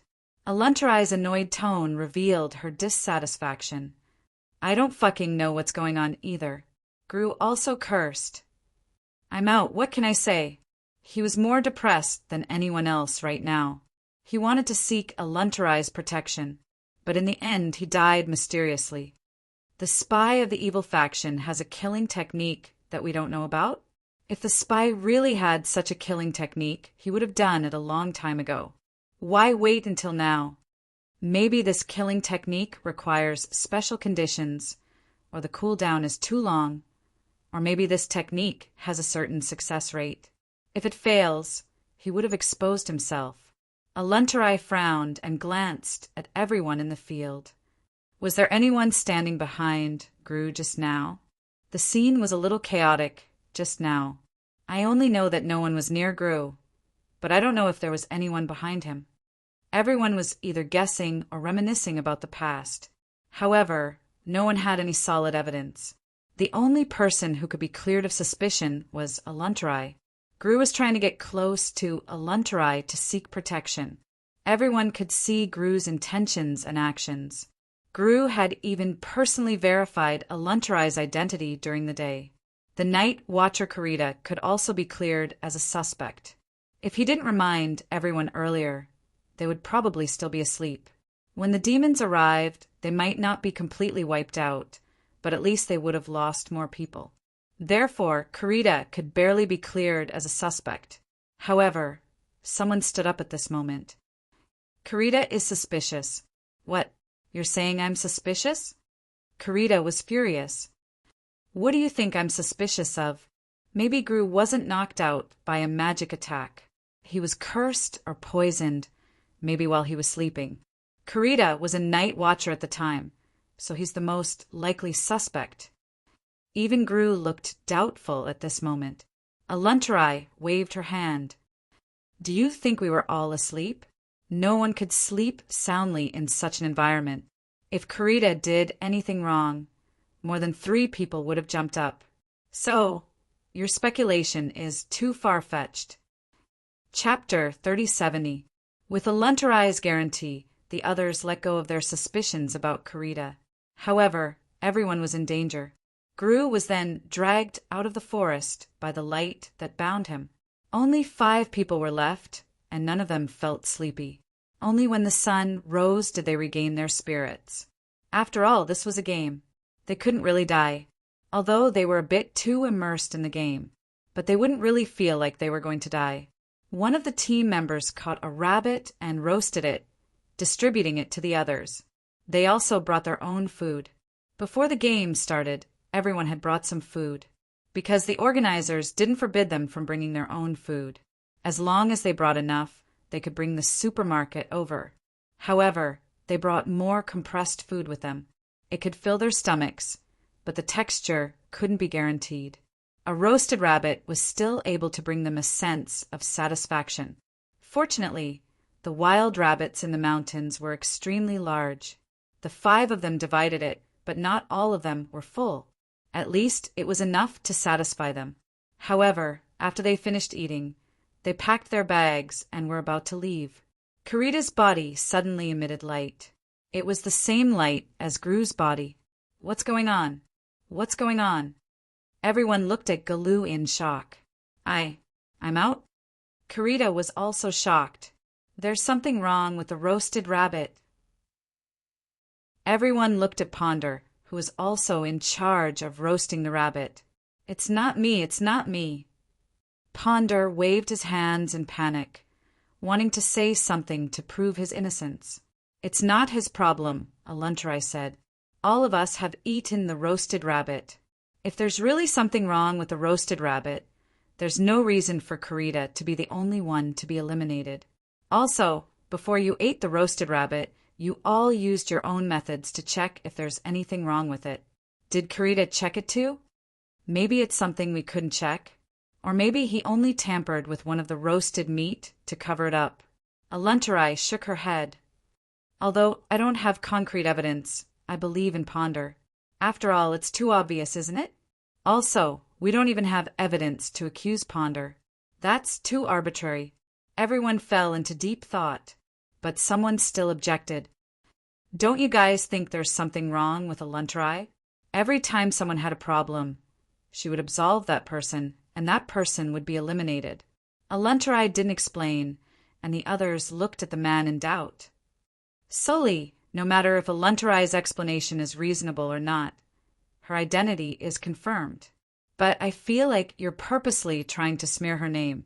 The others had the same thought. A Lunterai was definitely doing this for the sake of the team. Sully's words seemed like he was trying to stir up conflict and drag a Lunterai down with him. After all, it was too abnormal to drag a person whose identity had already been confirmed into the water. At this moment, the blonde woman appeared behind Sully without any warning.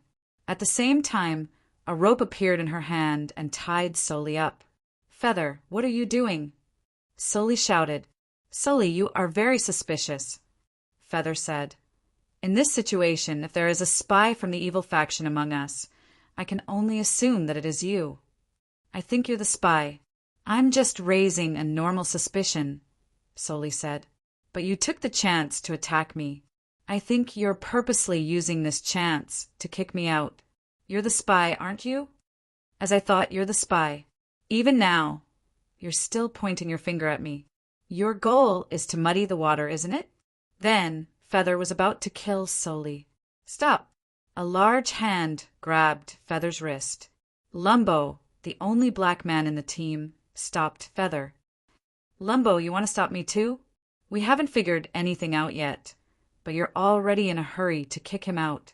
I can't help but suspect your motive. What he said is obvious enough, Ponder said. That's why I think Feather made the right choice.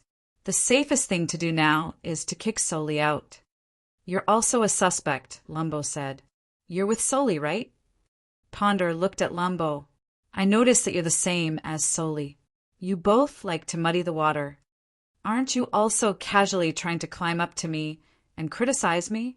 Both sides couldn't convince the other, and both of them thought the other was a suspect. The battle began without any suspense.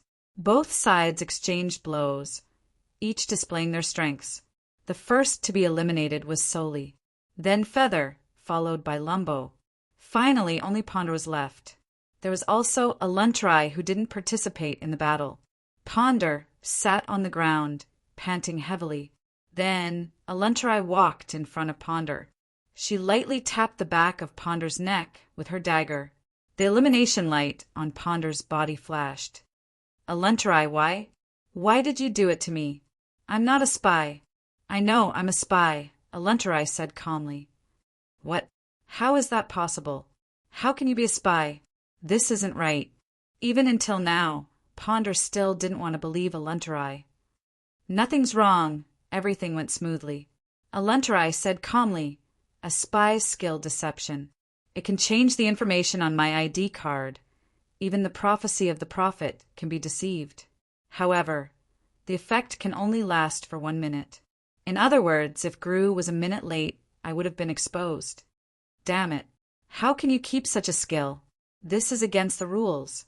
Ponder shouted unwillingly.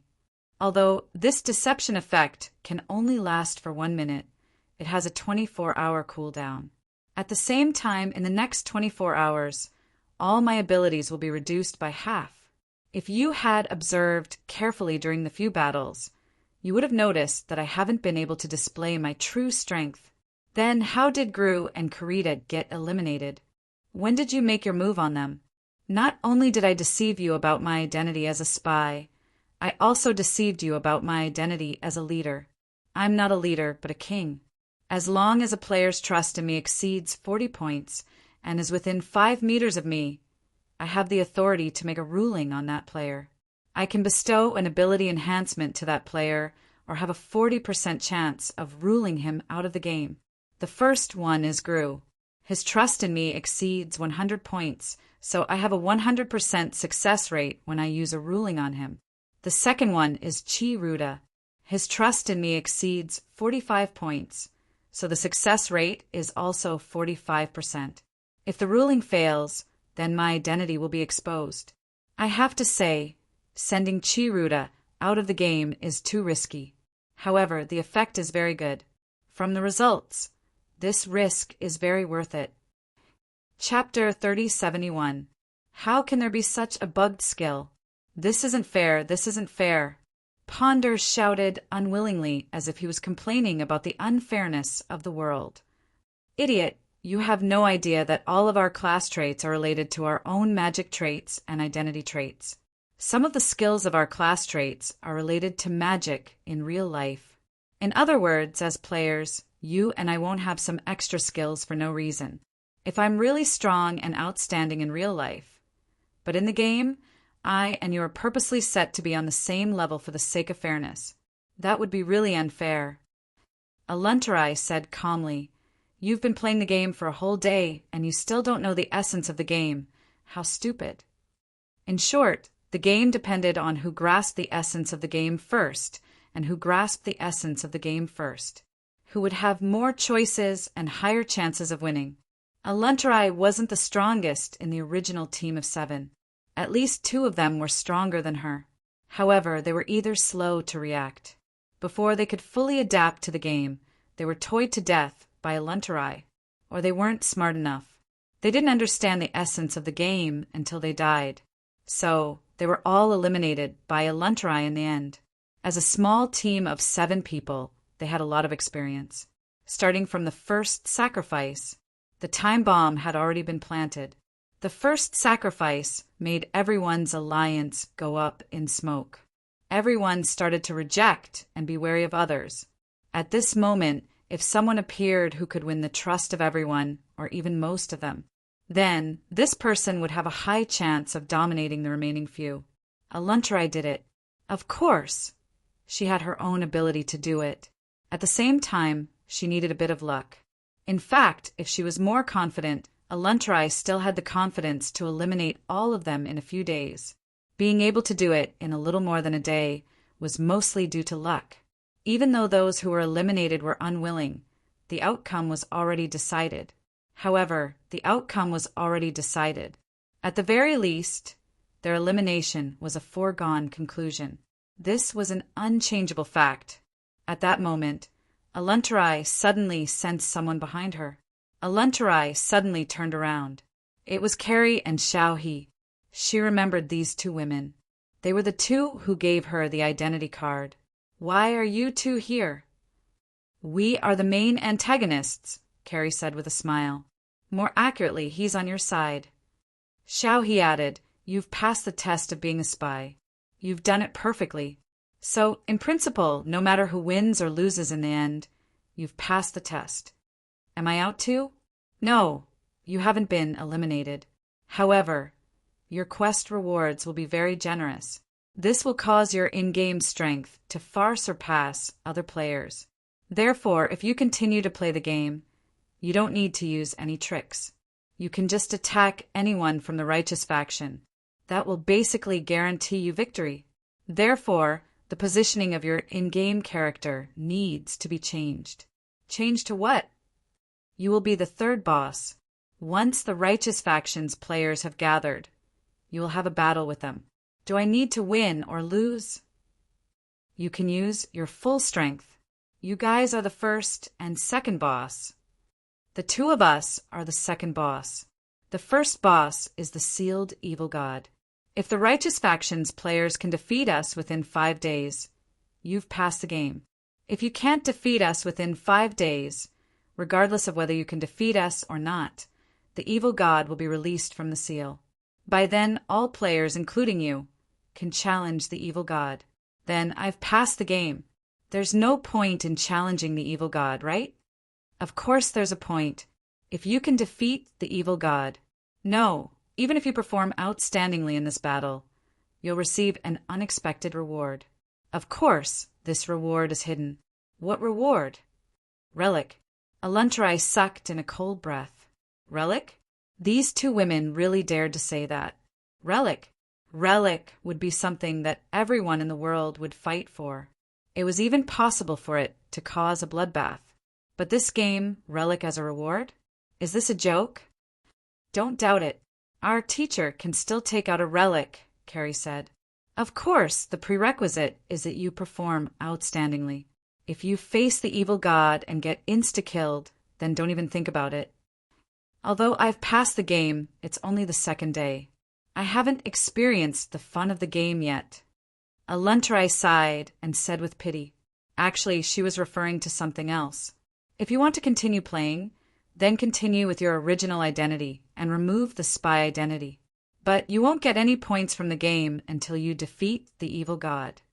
That works. This game is meant for people to experience, and it's also a trial by our teacher. As long as it doesn't affect the balance and fairness of the game, you're welcome to try. Aluntarai thought about it and understood. The reason why she was given special treatment was probably because the organizers didn't expect her to pass the game so quickly and even obtain rewards that exceeded the game's balance. Even Aluntarai didn't expect it. In fact, it wasn't because she was too outstanding. The key was that her ex-teammates were too weak. With just a few tricks, they were completely annihilated. So much so that Aluntarai didn't have the chance to experience more of the game. Relic reward. Aluntarai suddenly had an ambition in her heart. It was something she had never thought of before. But now the thought was uncontrollably growing in her heart. For Aluntarai, relic only existed in legends. As a matter of fact, the relic that she had heard of and the few that were circulating in the world were all illustrious. She couldn't even look at them, let alone own them. But now, she realized that relic wasn't out of her reach. Although it wasn't within her reach yet. But at least she had a chance to get it. Not to steal or rob. She could get it fair and square. The two women said that she would get it if she defeated the evil god, or if she performed outstandingly. So, there was a chance to defeat the evil god in this game. Although she didn't know how powerful the evil god was. But it wasn't impossible. She had deliberately said those words for Carrie and Xiaohe to hear. If it was just based on the reward she had gotten so far, it might have affected the game's balance. But it wasn't enough to guarantee that she could defeat the evil god, unless she could grasp more game information and rewards. Chapter 3072. Audrin and Manit walked out of the Dark Soul swamp, covered in mud. The two looked exhausted. They had spent the night in the swamp. They had also fought the whole night without a moment's rest. Of course, they had also gained a lot. They wanted to rest, but they couldn't. Lying on the ground now was no different from suicide. They needed to find a safe place to rest. And the exit of the Dark Soul swamp was definitely not a safe place. But after a few steps, they saw someone coming alone. They remembered that person, Aleph. He was a short guy, less than 6 meters tall. But what really impressed them was Aleph's loneliness. Since the start of the supernatural youth fighting competition, Aleph barely communicated with others. And because of his loneliness, there had been a conflict outside the competition. Aleph also noticed Audrin and Manit. They stopped at the same time. They looked at each other warily. "Manit, what do we do?"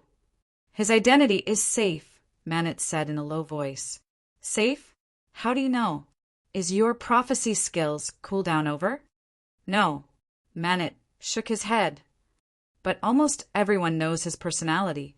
Do you think the organizers will arrange a spy identity for him? If he's a spy and forcefully stays in a team against his personality, he'll probably be the first suspect." Audrin thought about it. That seemed to make sense. "Our identities aren't random?" "Of course it's not random. Our identities and strengths are all arranged by the organizers according to our strengths, magic attributes, and personalities. None of them are random. For example, you and Ilev are people who would never become spies. Why don't you say yourself?" "I have a 50% chance of being a spy," Manit said. Manit said, "Among the 16 contestants, there are no more than 4 who are qualified to be spies. I'm guessing that there will be 3 spies. I'm not a spy, so there's a 90% chance that the other 3 are spies." "Who are the 3 you think are?" "The first one is a Luntrai who we met yesterday," Manit said. "My impression of her is that she's good at socializing.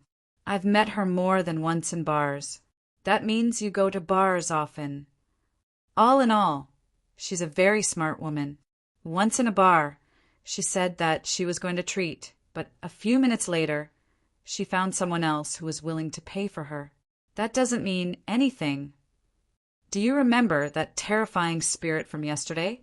After their team failed, she was the first to make the choice to sacrifice a companion. At that time, they had no other choice, right? You know, behind this game, there are countless eyes watching us. At that time, even if that smart woman sacrificed herself, it would be better than sacrificing her companions. But she made the most foolish decision. With her brain, under normal circumstances, she wouldn't have made such a decision. Unless she's on a different side from us, Manit said. In that case, what she did wasn't stupid but a smart choice. A.O. DeLuin pondered for a moment. It seemed to make sense.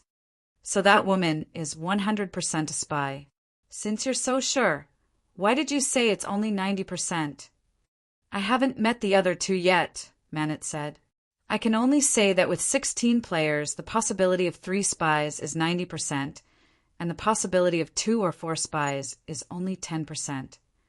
For 16 players, for spies is too many and 2 spies is too few. So 3 spies is a very suitable number, Manit said. The game has only been going for a day, so there's still a lot of information we don't know. I can't make an accurate judgment. At this moment, Ilev walked over from the opposite side. What is he doing? He can tell that we're not spies. How could you tell? Of course. With our combination, we can't be 2 spies. If one of us was a spy, the winner would have been decided long ago. So the possibility of meeting 2 spies is very low. Based on this premise, he can infer that we're players from the righteous faction. Before Manit and A.O. DeLuin could speak, Ilev said, I want to team up with you. Sure. Manit nodded. I'm a cursed spirit, beast king, observer, and son of God. Manit and A.O. DeLuin didn't expect Ilev to reveal his identity so easily. The 2 could only reveal their identity and profession. Your identity as the son of God seems a bit special, Manit said. I can choose my faction. In terms of character setting, I'm the child of the evil god." The two gasped. Ilef continued, "Don't worry, I choose the righteous faction." "Why?" "Because the righteous faction is weak. Weakness means better rewards." "Your theory is a bit far-fetched. In RPG games, it's almost always the righteous faction that wins." "I don't think so," Ilef said calmly. "Although we're in an RPG game, it's still a real game. I've already met 3 terrifying existences. Since those terrifying existences can appear as NPC characters, then as the final boss, the evil god, its power will be beyond our imagination. Perhaps we'll meet a real god. Of course, the possibility of that is very low, but it's still something we can't defeat through normal means. So, if we choose the righteous faction and perform exceptionally well, then the rewards will be very generous." Clap, clap, clap. Suddenly, the sound of clapping came from the woods. Then Aluntarai walked out from the woods. In an instant, the 3 of them showed hostility. "Looks like there are quite a few smart people here." Aluntarai looked at the 3 of them with admiration. At the same time, Aluntarai glanced at Manit. Manit had a vague feeling that she might have heard the conversation between him and A.O. Diluin. And now, she appeared here without any of her companions around her. This meant that she might have eliminated all of them. This wasn't good news. She'd completed her identity mission, and it might have been more than enough. This meant that her rewards would far surpass the 3 of them. At the same time, it meant that the 3 of them would be in a very passive position. Chapter 3073. If I say I'm not here to fight you, would you believe me? Aluntarai smiled at the 3 of them, who were filled with hostility. The 3 of them shook their heads. Aluntarai didn't explain her identity when she appeared. It meant that she had acknowledged her identity as a spy. However, the next moment, the 3 of them felt the world was spinning and they realized they couldn't move. The 3 of them were shocked as they looked at Aluntarai in disbelief. How was this possible? How could Aluntarai be this strong? "Look, if I was hostile, you would be dead by now," Aluntarai said. "Now, do you believe me?" Ilev didn't say anything. Ordern didn't say anything. Manit said, "I believe you." Instantly, the pressure that the 3 of them felt disappeared. The 3 of them looked pale. They didn't expect Aluntarai to be this strong. "I suddenly feel that being a bad guy isn't fun, so I've decided to switch sides." Aluntarai smiled and said, "So I want to build a team that can win." The 3 of them didn't believe Aluntarai, but they had no other choice. Aluntarai was too strong, to the point that they felt hopeless. Manit's brain was spinning rapidly as he stared at Aluntarai. Suddenly, Manit's mind flashed as he vaguely guessed something. Aluntarai seemed to have felt Manit's strange gaze and turned back to Manit. Turning back to look at Manit, he said, "You said you switched sides, so there are only 2 possibilities. One is that you have a special identity like Ilev, and the other is that you've already cleared the game. Perhaps the game manager gave you special privileges, allowing you to switch sides. If you want to continue playing, there should be a direct benefit, right? This is my secret. If you guys cleared the game, you'll get the same information. Because of this, you guys have no authority in front of me. You can either choose to cooperate or be killed by me. There are still half of the players anyway. You guys aren't my only choice." Manit shook his head and said, "No, we are your only choice. Don't you have some misunderstanding about yourself? At the start of the game, the manager manually eliminated 1 player, and you killed 6. In other words, there are only 9 players left out of the 16. After a day, at least a third of the players who couldn't adapt to the game were eliminated. In other words, including you and us, there are only 6 left. Other than us, you can only find 2 to 3 more players at most. Plus, your individual quality and strength are still uncertain. It might not be hard if you want to clear the game with those 2 or 3 teammates. But if you want to complete the biggest challenge, like defeating the evil god, I'm afraid you're still lacking." The three of us have the quality and strength. So other than us, you need to find the remaining players to form a final team to challenge the evil god. This time, it was Aluntarai's turn to be silent. If you wanted to change factions to experience the game, then you wouldn't hesitate now. After all, with your current strength, you might be able to clear the game alone. You could even kill all the remaining players and become the only player to clear the game, or even clear it twice. However, you didn't do that. Instead, you used the excuse of teaming up with us. Therefore, your goal is definitely not as simple as clearing the game as a player from the righteous faction. You want to challenge the final evil god. Manet continued, "The difficulty of defeating the evil god is undoubtedly unprecedented, which also means that the reward will be unprecedentedly generous." That's right, the reward for defeating the evil god will be very generous. Aluntarai didn't deny it. When communicating with smart people, lying would only cause them to lose the possibility of cooperation. Of course, Aluntarai didn't have to lie. She had the initiative to reveal the information. In terms of strength, she also had the absolute advantage. So she only had to hide the most important thing, the reward for defeating the evil god. Aluntarai looked at the three of them. Defeating the evil god will bring unparalleled benefits to everyone, so there's no reason for you to refuse, is there? Indeed, but you will surely get the biggest reward. I'm the strongest, and I'll be the one who put in the most effort, so isn't it natural for me to get the biggest reward? Aluntarai said, as a matter of fact. And without me, you might be able to clear the game, but believe me, you won't get the best reward. I want to know what the final reward is. All I can say is that it will surpass your imagination. Aluntarai's vague description easily caused the others to have endless fantasies. Manet turned around and looked at Audrin and Aleph. "What do you guys think?" "I can accept it," Aleph said. "I'll listen to you," Audrin said. "Fine, then we'll accept your invitation."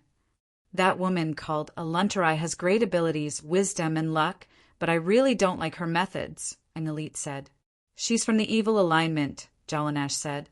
"This means that she has to win using unconventional methods. So I think there's nothing wrong with her methods. She was actually able to eliminate all 6 in one day in a 6-on-1 situation.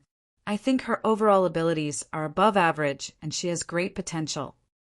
In the supernatural organization, there were 2 completely different opinions about Aluntarai's performance.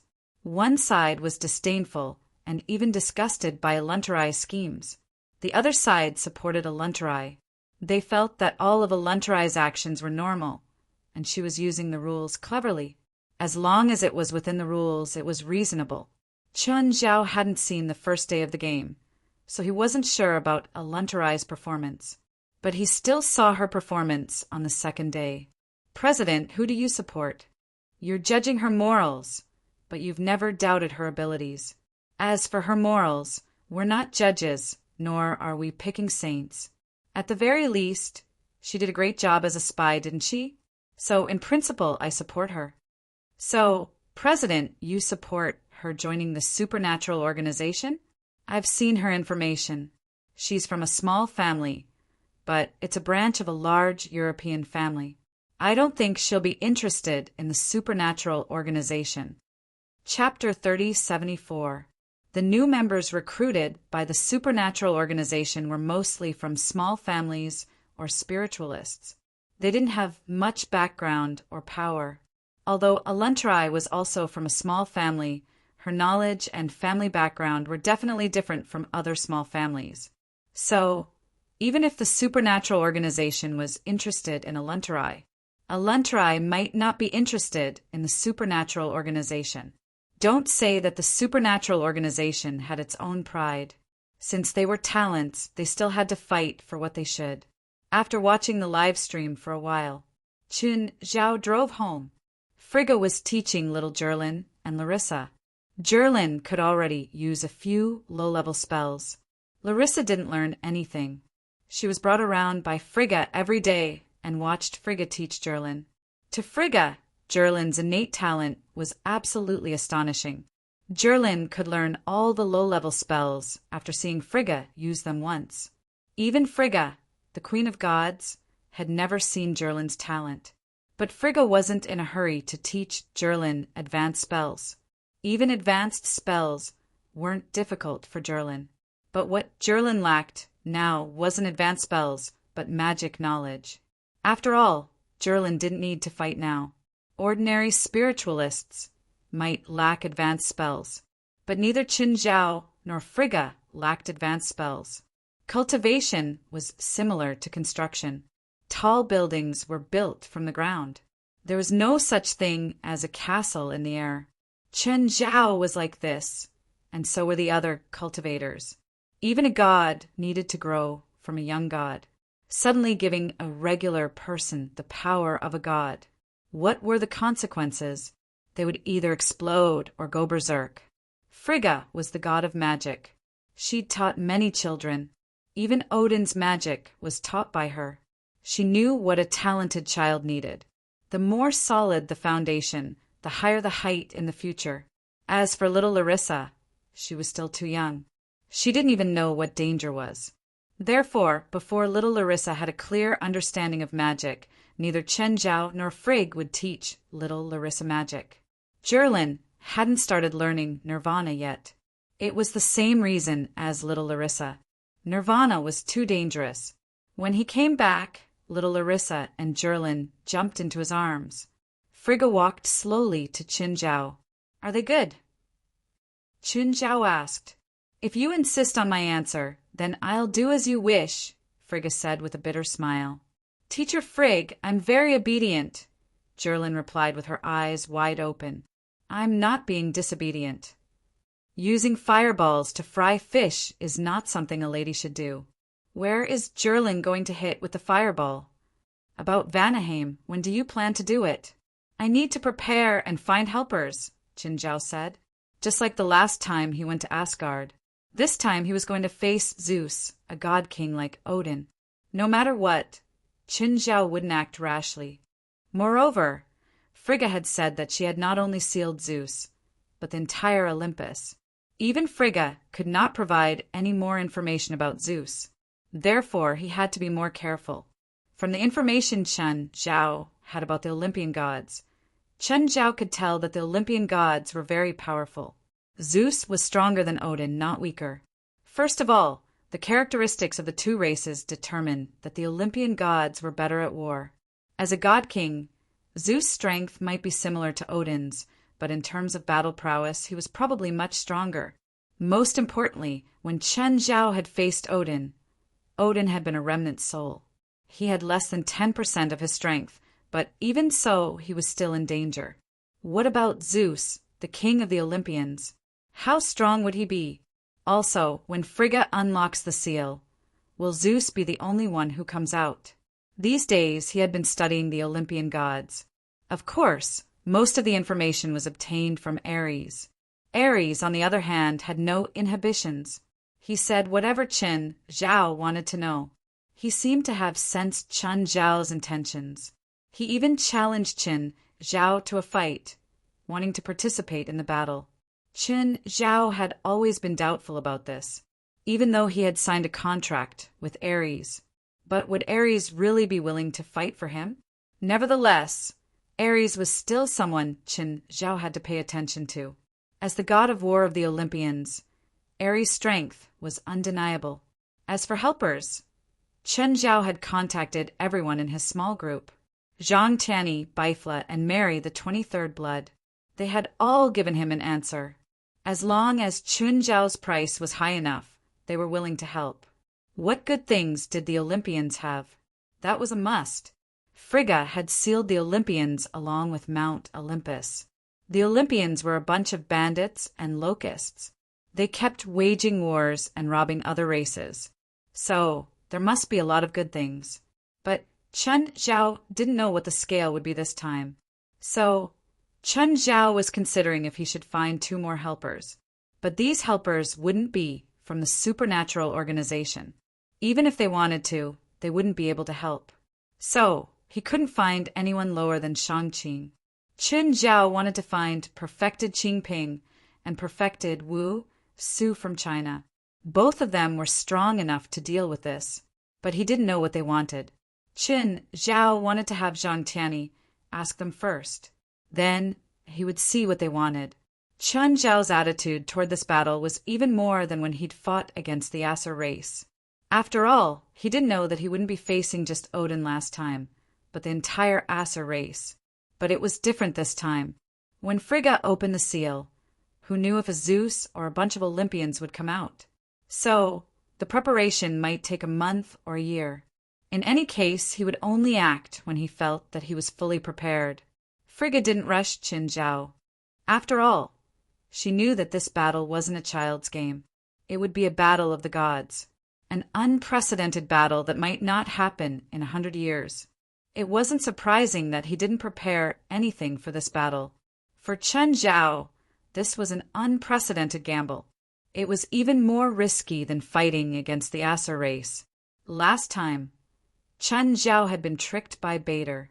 But this time, Chen Zhao still went in despite knowing the danger. After all, a complete world was a huge temptation for Qin Zhao. Chapter 3075. It took a Lunterai, Orderon, Manet, and Ilef 2 days to get there. Finally, they found a lone player and invited him to join their team. This was also the only player they had found who was alone. They were pretty sure that everyone else had been eliminated. Their team was also the only 5 people left in the team. They were the only hope of the righteous faction. If all 5 of them were eliminated, the evil faction would win immediately. The 5th member was also a lone player. She was also the 2nd female member after a Lunterai. Her name was Haley. Haley's achievements were quite impressive. She had taken out 2 spies and eliminated 2 players who had been tricked by the spies. In other words, Haley had eliminated 4 players on her own.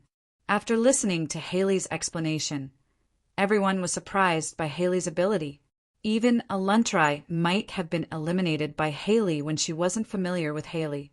A Lunterai was also glad that Haley wasn't part of the team when they first formed the team.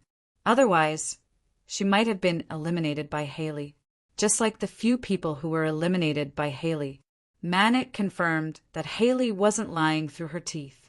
Haley's first identity was the cleric, and her second identity was the saintess. Both identities had special abilities.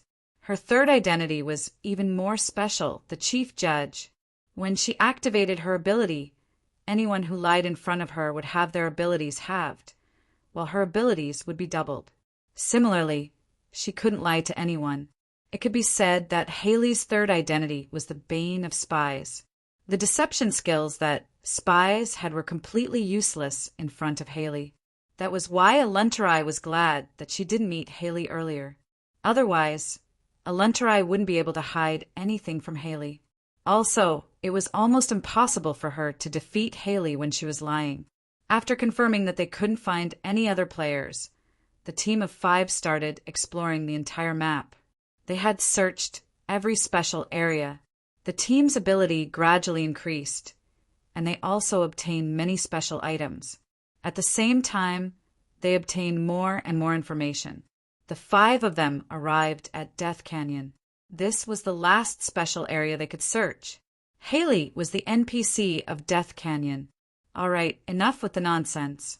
My test for you is that you need to endure my attacks for an hour or injure me. Everyone was eager to try. After all, their strength had increased significantly over the past few days.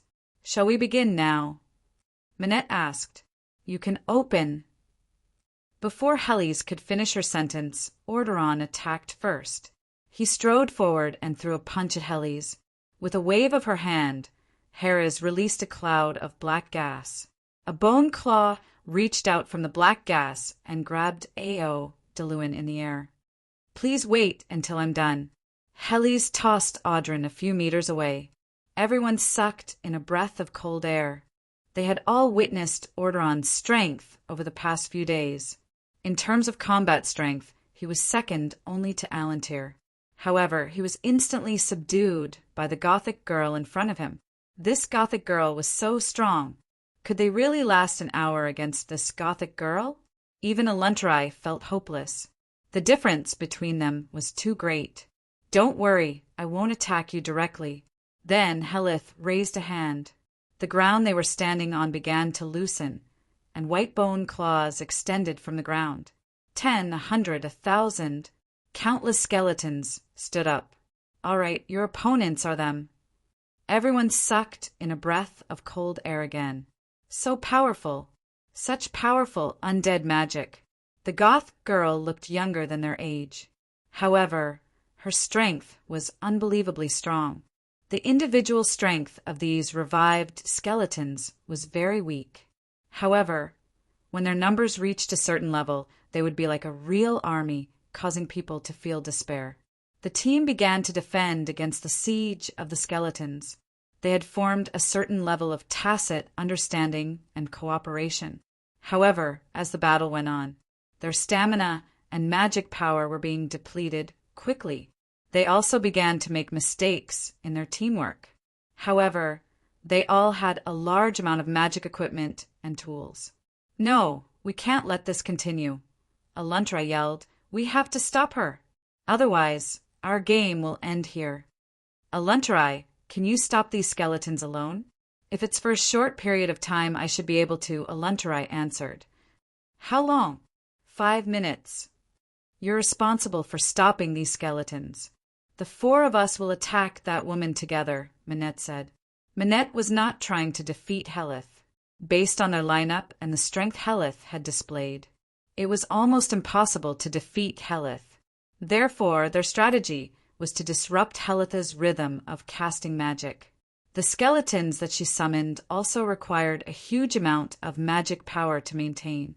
If they could disrupt Helith's magic output, then they could force her to stop summoning the skeletons.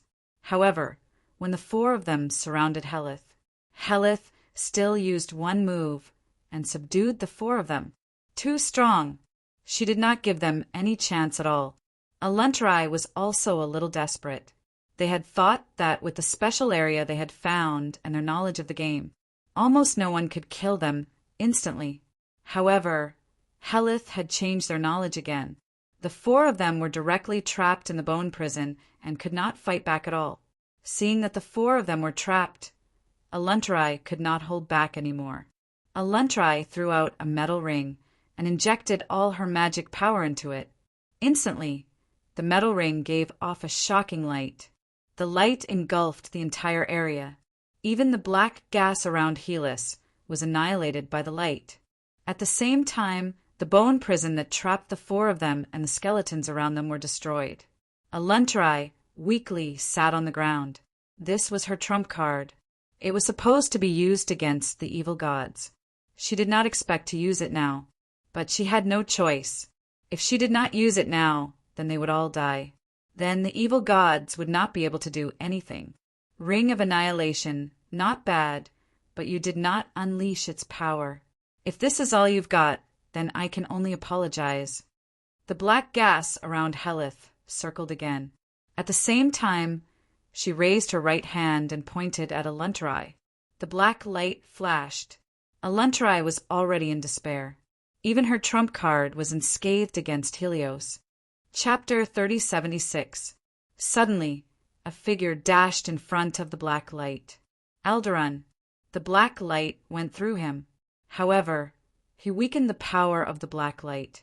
Aleph formed a strange hand seal with both of his hands. A triangular shield made of light appeared in front of him. The black light landed on the triangular shield and was deflected away.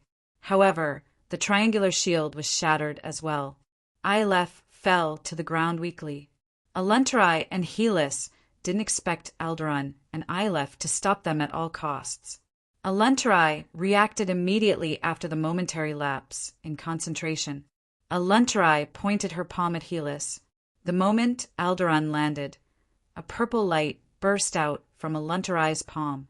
Arcane barrage! Foo! Countless arcane cannons were fired at Helis. Oh, using spells outside the game. Helis didn't do anything. The mist of death around her automatically swept away all the arcane bullets that came into contact with the mist of death instantly dissipated. It's useless. The fog of death can kill everything, whether it's living or dead, Harry said indifferently. Aluntrai's lips curled into a smile. I know that's the death mist, and I know its characteristics. If it was during normal times, facing a monstrous spiritualist like Helis, Aluntrai would run as far away as she could. Fortunately, this was a game. At least, in this game, no one would die, be it an NPC or an enemy. So Aluntrai had more time and opportunities to deal with the enemy. She could also try more methods. At least, she didn't have to worry about her life or death. Suddenly, the death mist in front of Helis exploded. Helios took a step back and looked surprised, but then she couldn't help but smile. Congratulations, you've passed. Helis looked at Aluntrai. Not a bad plan. The death mist was a special existence that could attack and defend. It could also kill spells. However, it required a process. Spells like the arcane cannons would quickly destroy the death mist. The arcane cannons wouldn't even be able to penetrate the death mist. However, Aluntrai hid another spell inside the arcane cannons. A purple star, an extremely dangerous spell. As long as it touched a physical object or was affected by other magic, it would immediately explode. He hid the purple star in the arcane spell barrage. Apart from the resemblance between the two, it was also because of the instability of the purple star. The purple star would not wait for the fog of death to dissolve it. The moment the death fog touched the purple star, it would cause the purple star to become unstable and explode. As a reward, each of your weapons will be enchanted with the ability to harm or even kill the gods. At the same time, I also have a message for you. In order to kill the gods, you need to gather the dragon's blessing, the death curse, the devil's poison, and the power of God. If you lack any of these conditions, the difficulty of facing the gods will increase exponentially. Helith glanced at the injured Audrin and Ilev, and the mist of death spread out. What are you doing? Don't be nervous. I'm just giving them some treatment. It's an extra gift. The mist of death shrouded the two of them. Helith looked at the three nervous people and smiled calmly. Not only can the death fog devour the enemy's life force, it can also return life force. Although the amount is small, it's still good for their injuries. The life force that the death fog devoured did not disappear into thin air. Instead, it digested the life force and used it to strengthen itself. Therefore, as long as the death fog continued to kill, it would continue to grow. However, for a powerhouse like Helith, who was only one step away from the Shangqing stage, there was no point in strengthening the death fog, especially when it came to killing. The death fog was very useful, but it was not very useful in battles of the same level. Therefore, the death fog could also weaken itself and return life force to others. Of course, the amount of life force returned was quite limited. Because of the contamination of the death fog, normal people would not be able to withstand too much life force. Otherwise, the death fog would directly contaminate the other party, which would instead cause more serious problems. Generally speaking, this life return skill was quite useful in battles to save oneself or one's teammates, or to quickly heal a certain degree of injuries. However, relying on this method to obtain a large amount of life force was undoubtedly a pipe dream. After the death fog receded, Orderon and Ilev slowly stood up. Orderon, Ilev, how are you?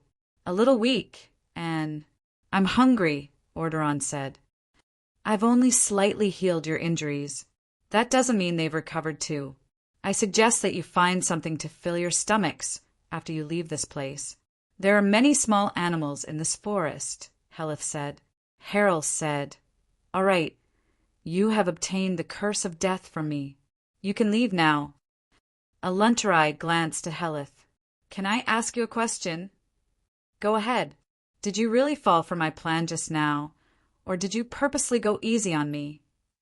Our levels are too different, Helith said calmly.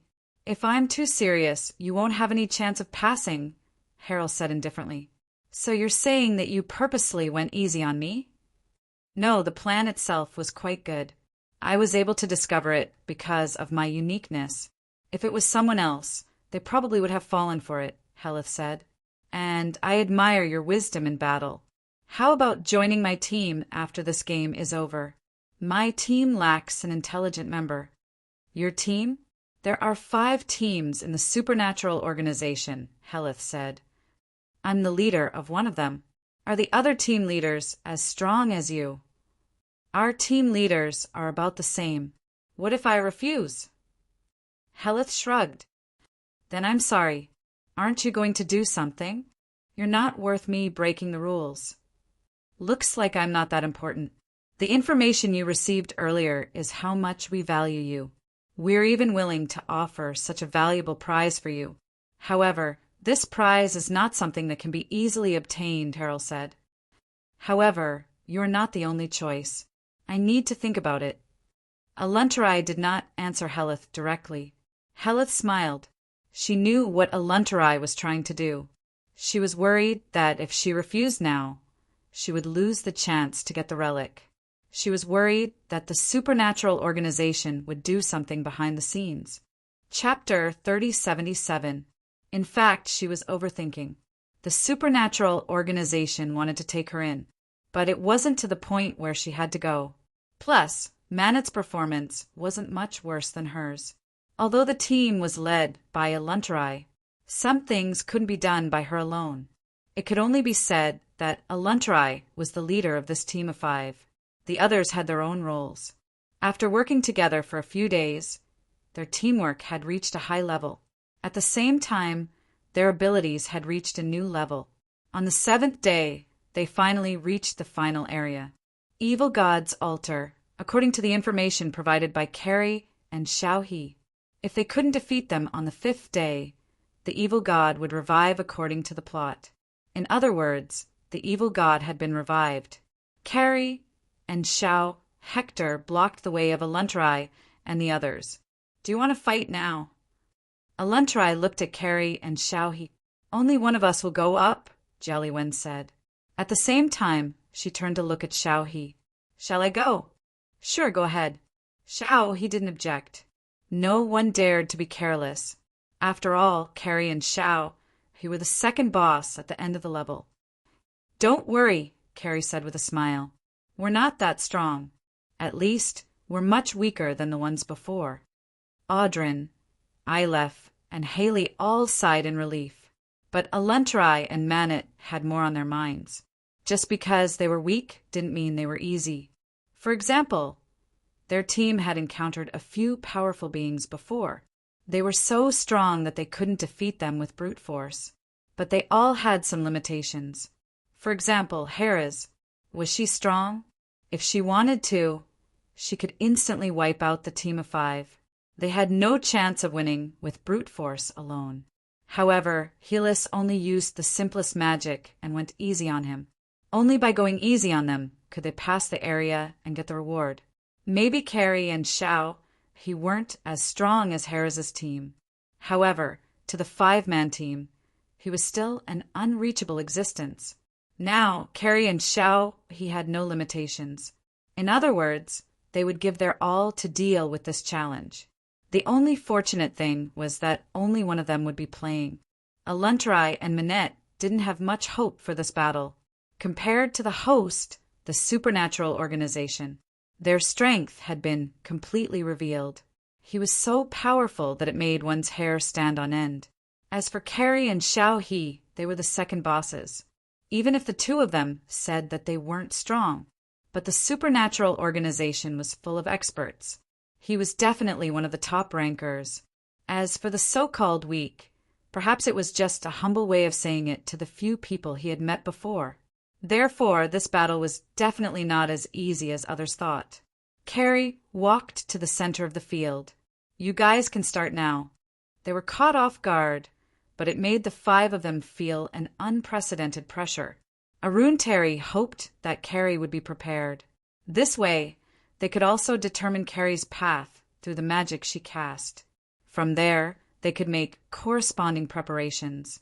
At the start of the battle, Haley launched a probing attack. However, as soon as she made her move, Haley felt danger approaching. Haley suddenly wanted to dodge to the side. A piercingly cold chi whizzed past her. There was nothing. There was clearly nothing. Where did the attack come from? Everyone stared at Carrie in shock. What happened just now? Carrie clearly didn't move at all. She didn't even see the attack method. Boom! The mountain wall behind Haley was smashed. Large amounts of rocks fell. Everyone was startled. What kind of attack was that? It was so terrifying. Carrie is too much. Shao, he had to remind her. Please don't kill her. They wouldn't be able to handle it. Everyone's expression changed. Is this what you call weak? Isn't your modesty a little too much? She destroyed a mountain wall with one attack. If this is weak, then what are we? Holy Sense Net. Haley hurriedly covered a special network. This network didn't have any attack power, nor was it used to control or restrict. It was used to sense and detect. It was mainly used to deal with enemies who were good at hiding. At the same time, it could detect obscure magic attacks. As expected, after the Holy Sense Net was laid, at once Haley noticed something unseen beside Carrie. It wasn't a spirit body. All of them were spiritualists, and no spirit body could escape their vision and observation. Orderon, Haley warned. That thing's going for you. Boom! Orderon was shocked. He dodged the attack almost instinctively after Haley's warning. What kind of attack is it? I don't know. It should be some kind of magical beast. It's huge. Attack her body. Aluntarai shouted. This won't do. Many invisible magical beasts have appeared around her again, Haley reminded again. For more. Jia Liwen stood in place without moving an inch. In fact, her mission today was to drag the battle out, so that the people watching in the background would have enough time to observe. That girl called Haley can detect Carrie's Chanwu. What kind of spell is she using? Chun Zhao asked, watching the battle on the screen. The net of sane awareness is a very special kind of magic. It's a type of detection magic similar to a regional network. Most of the things that happen in this region will be detected by her net of saint awareness. Chun Zhao nodded. The range was a bit small, but it was similar to a domain. Carrie, go easy on her, Chun Zhao said. We can't see anything with you like this. Jia Liwen rubbed her ears helplessly. If they can use the equipment well, they still have a chance to beat me. It's only been a few days. They don't have time to learn. If we play this game again, it's best to give the equipment instruction manuals. What are you thinking? This is an RPG game. There's no instruction manual. Just then, Orderon charged over without a care. However, he was quickly blocked by a monster beast beside Jialiwen. Orderon collided with the demon and rolled a few times before standing up again. He started running around Carrie. After circling to Carrie's back, he charged at her again. But he was blocked by another demon beside Carrie.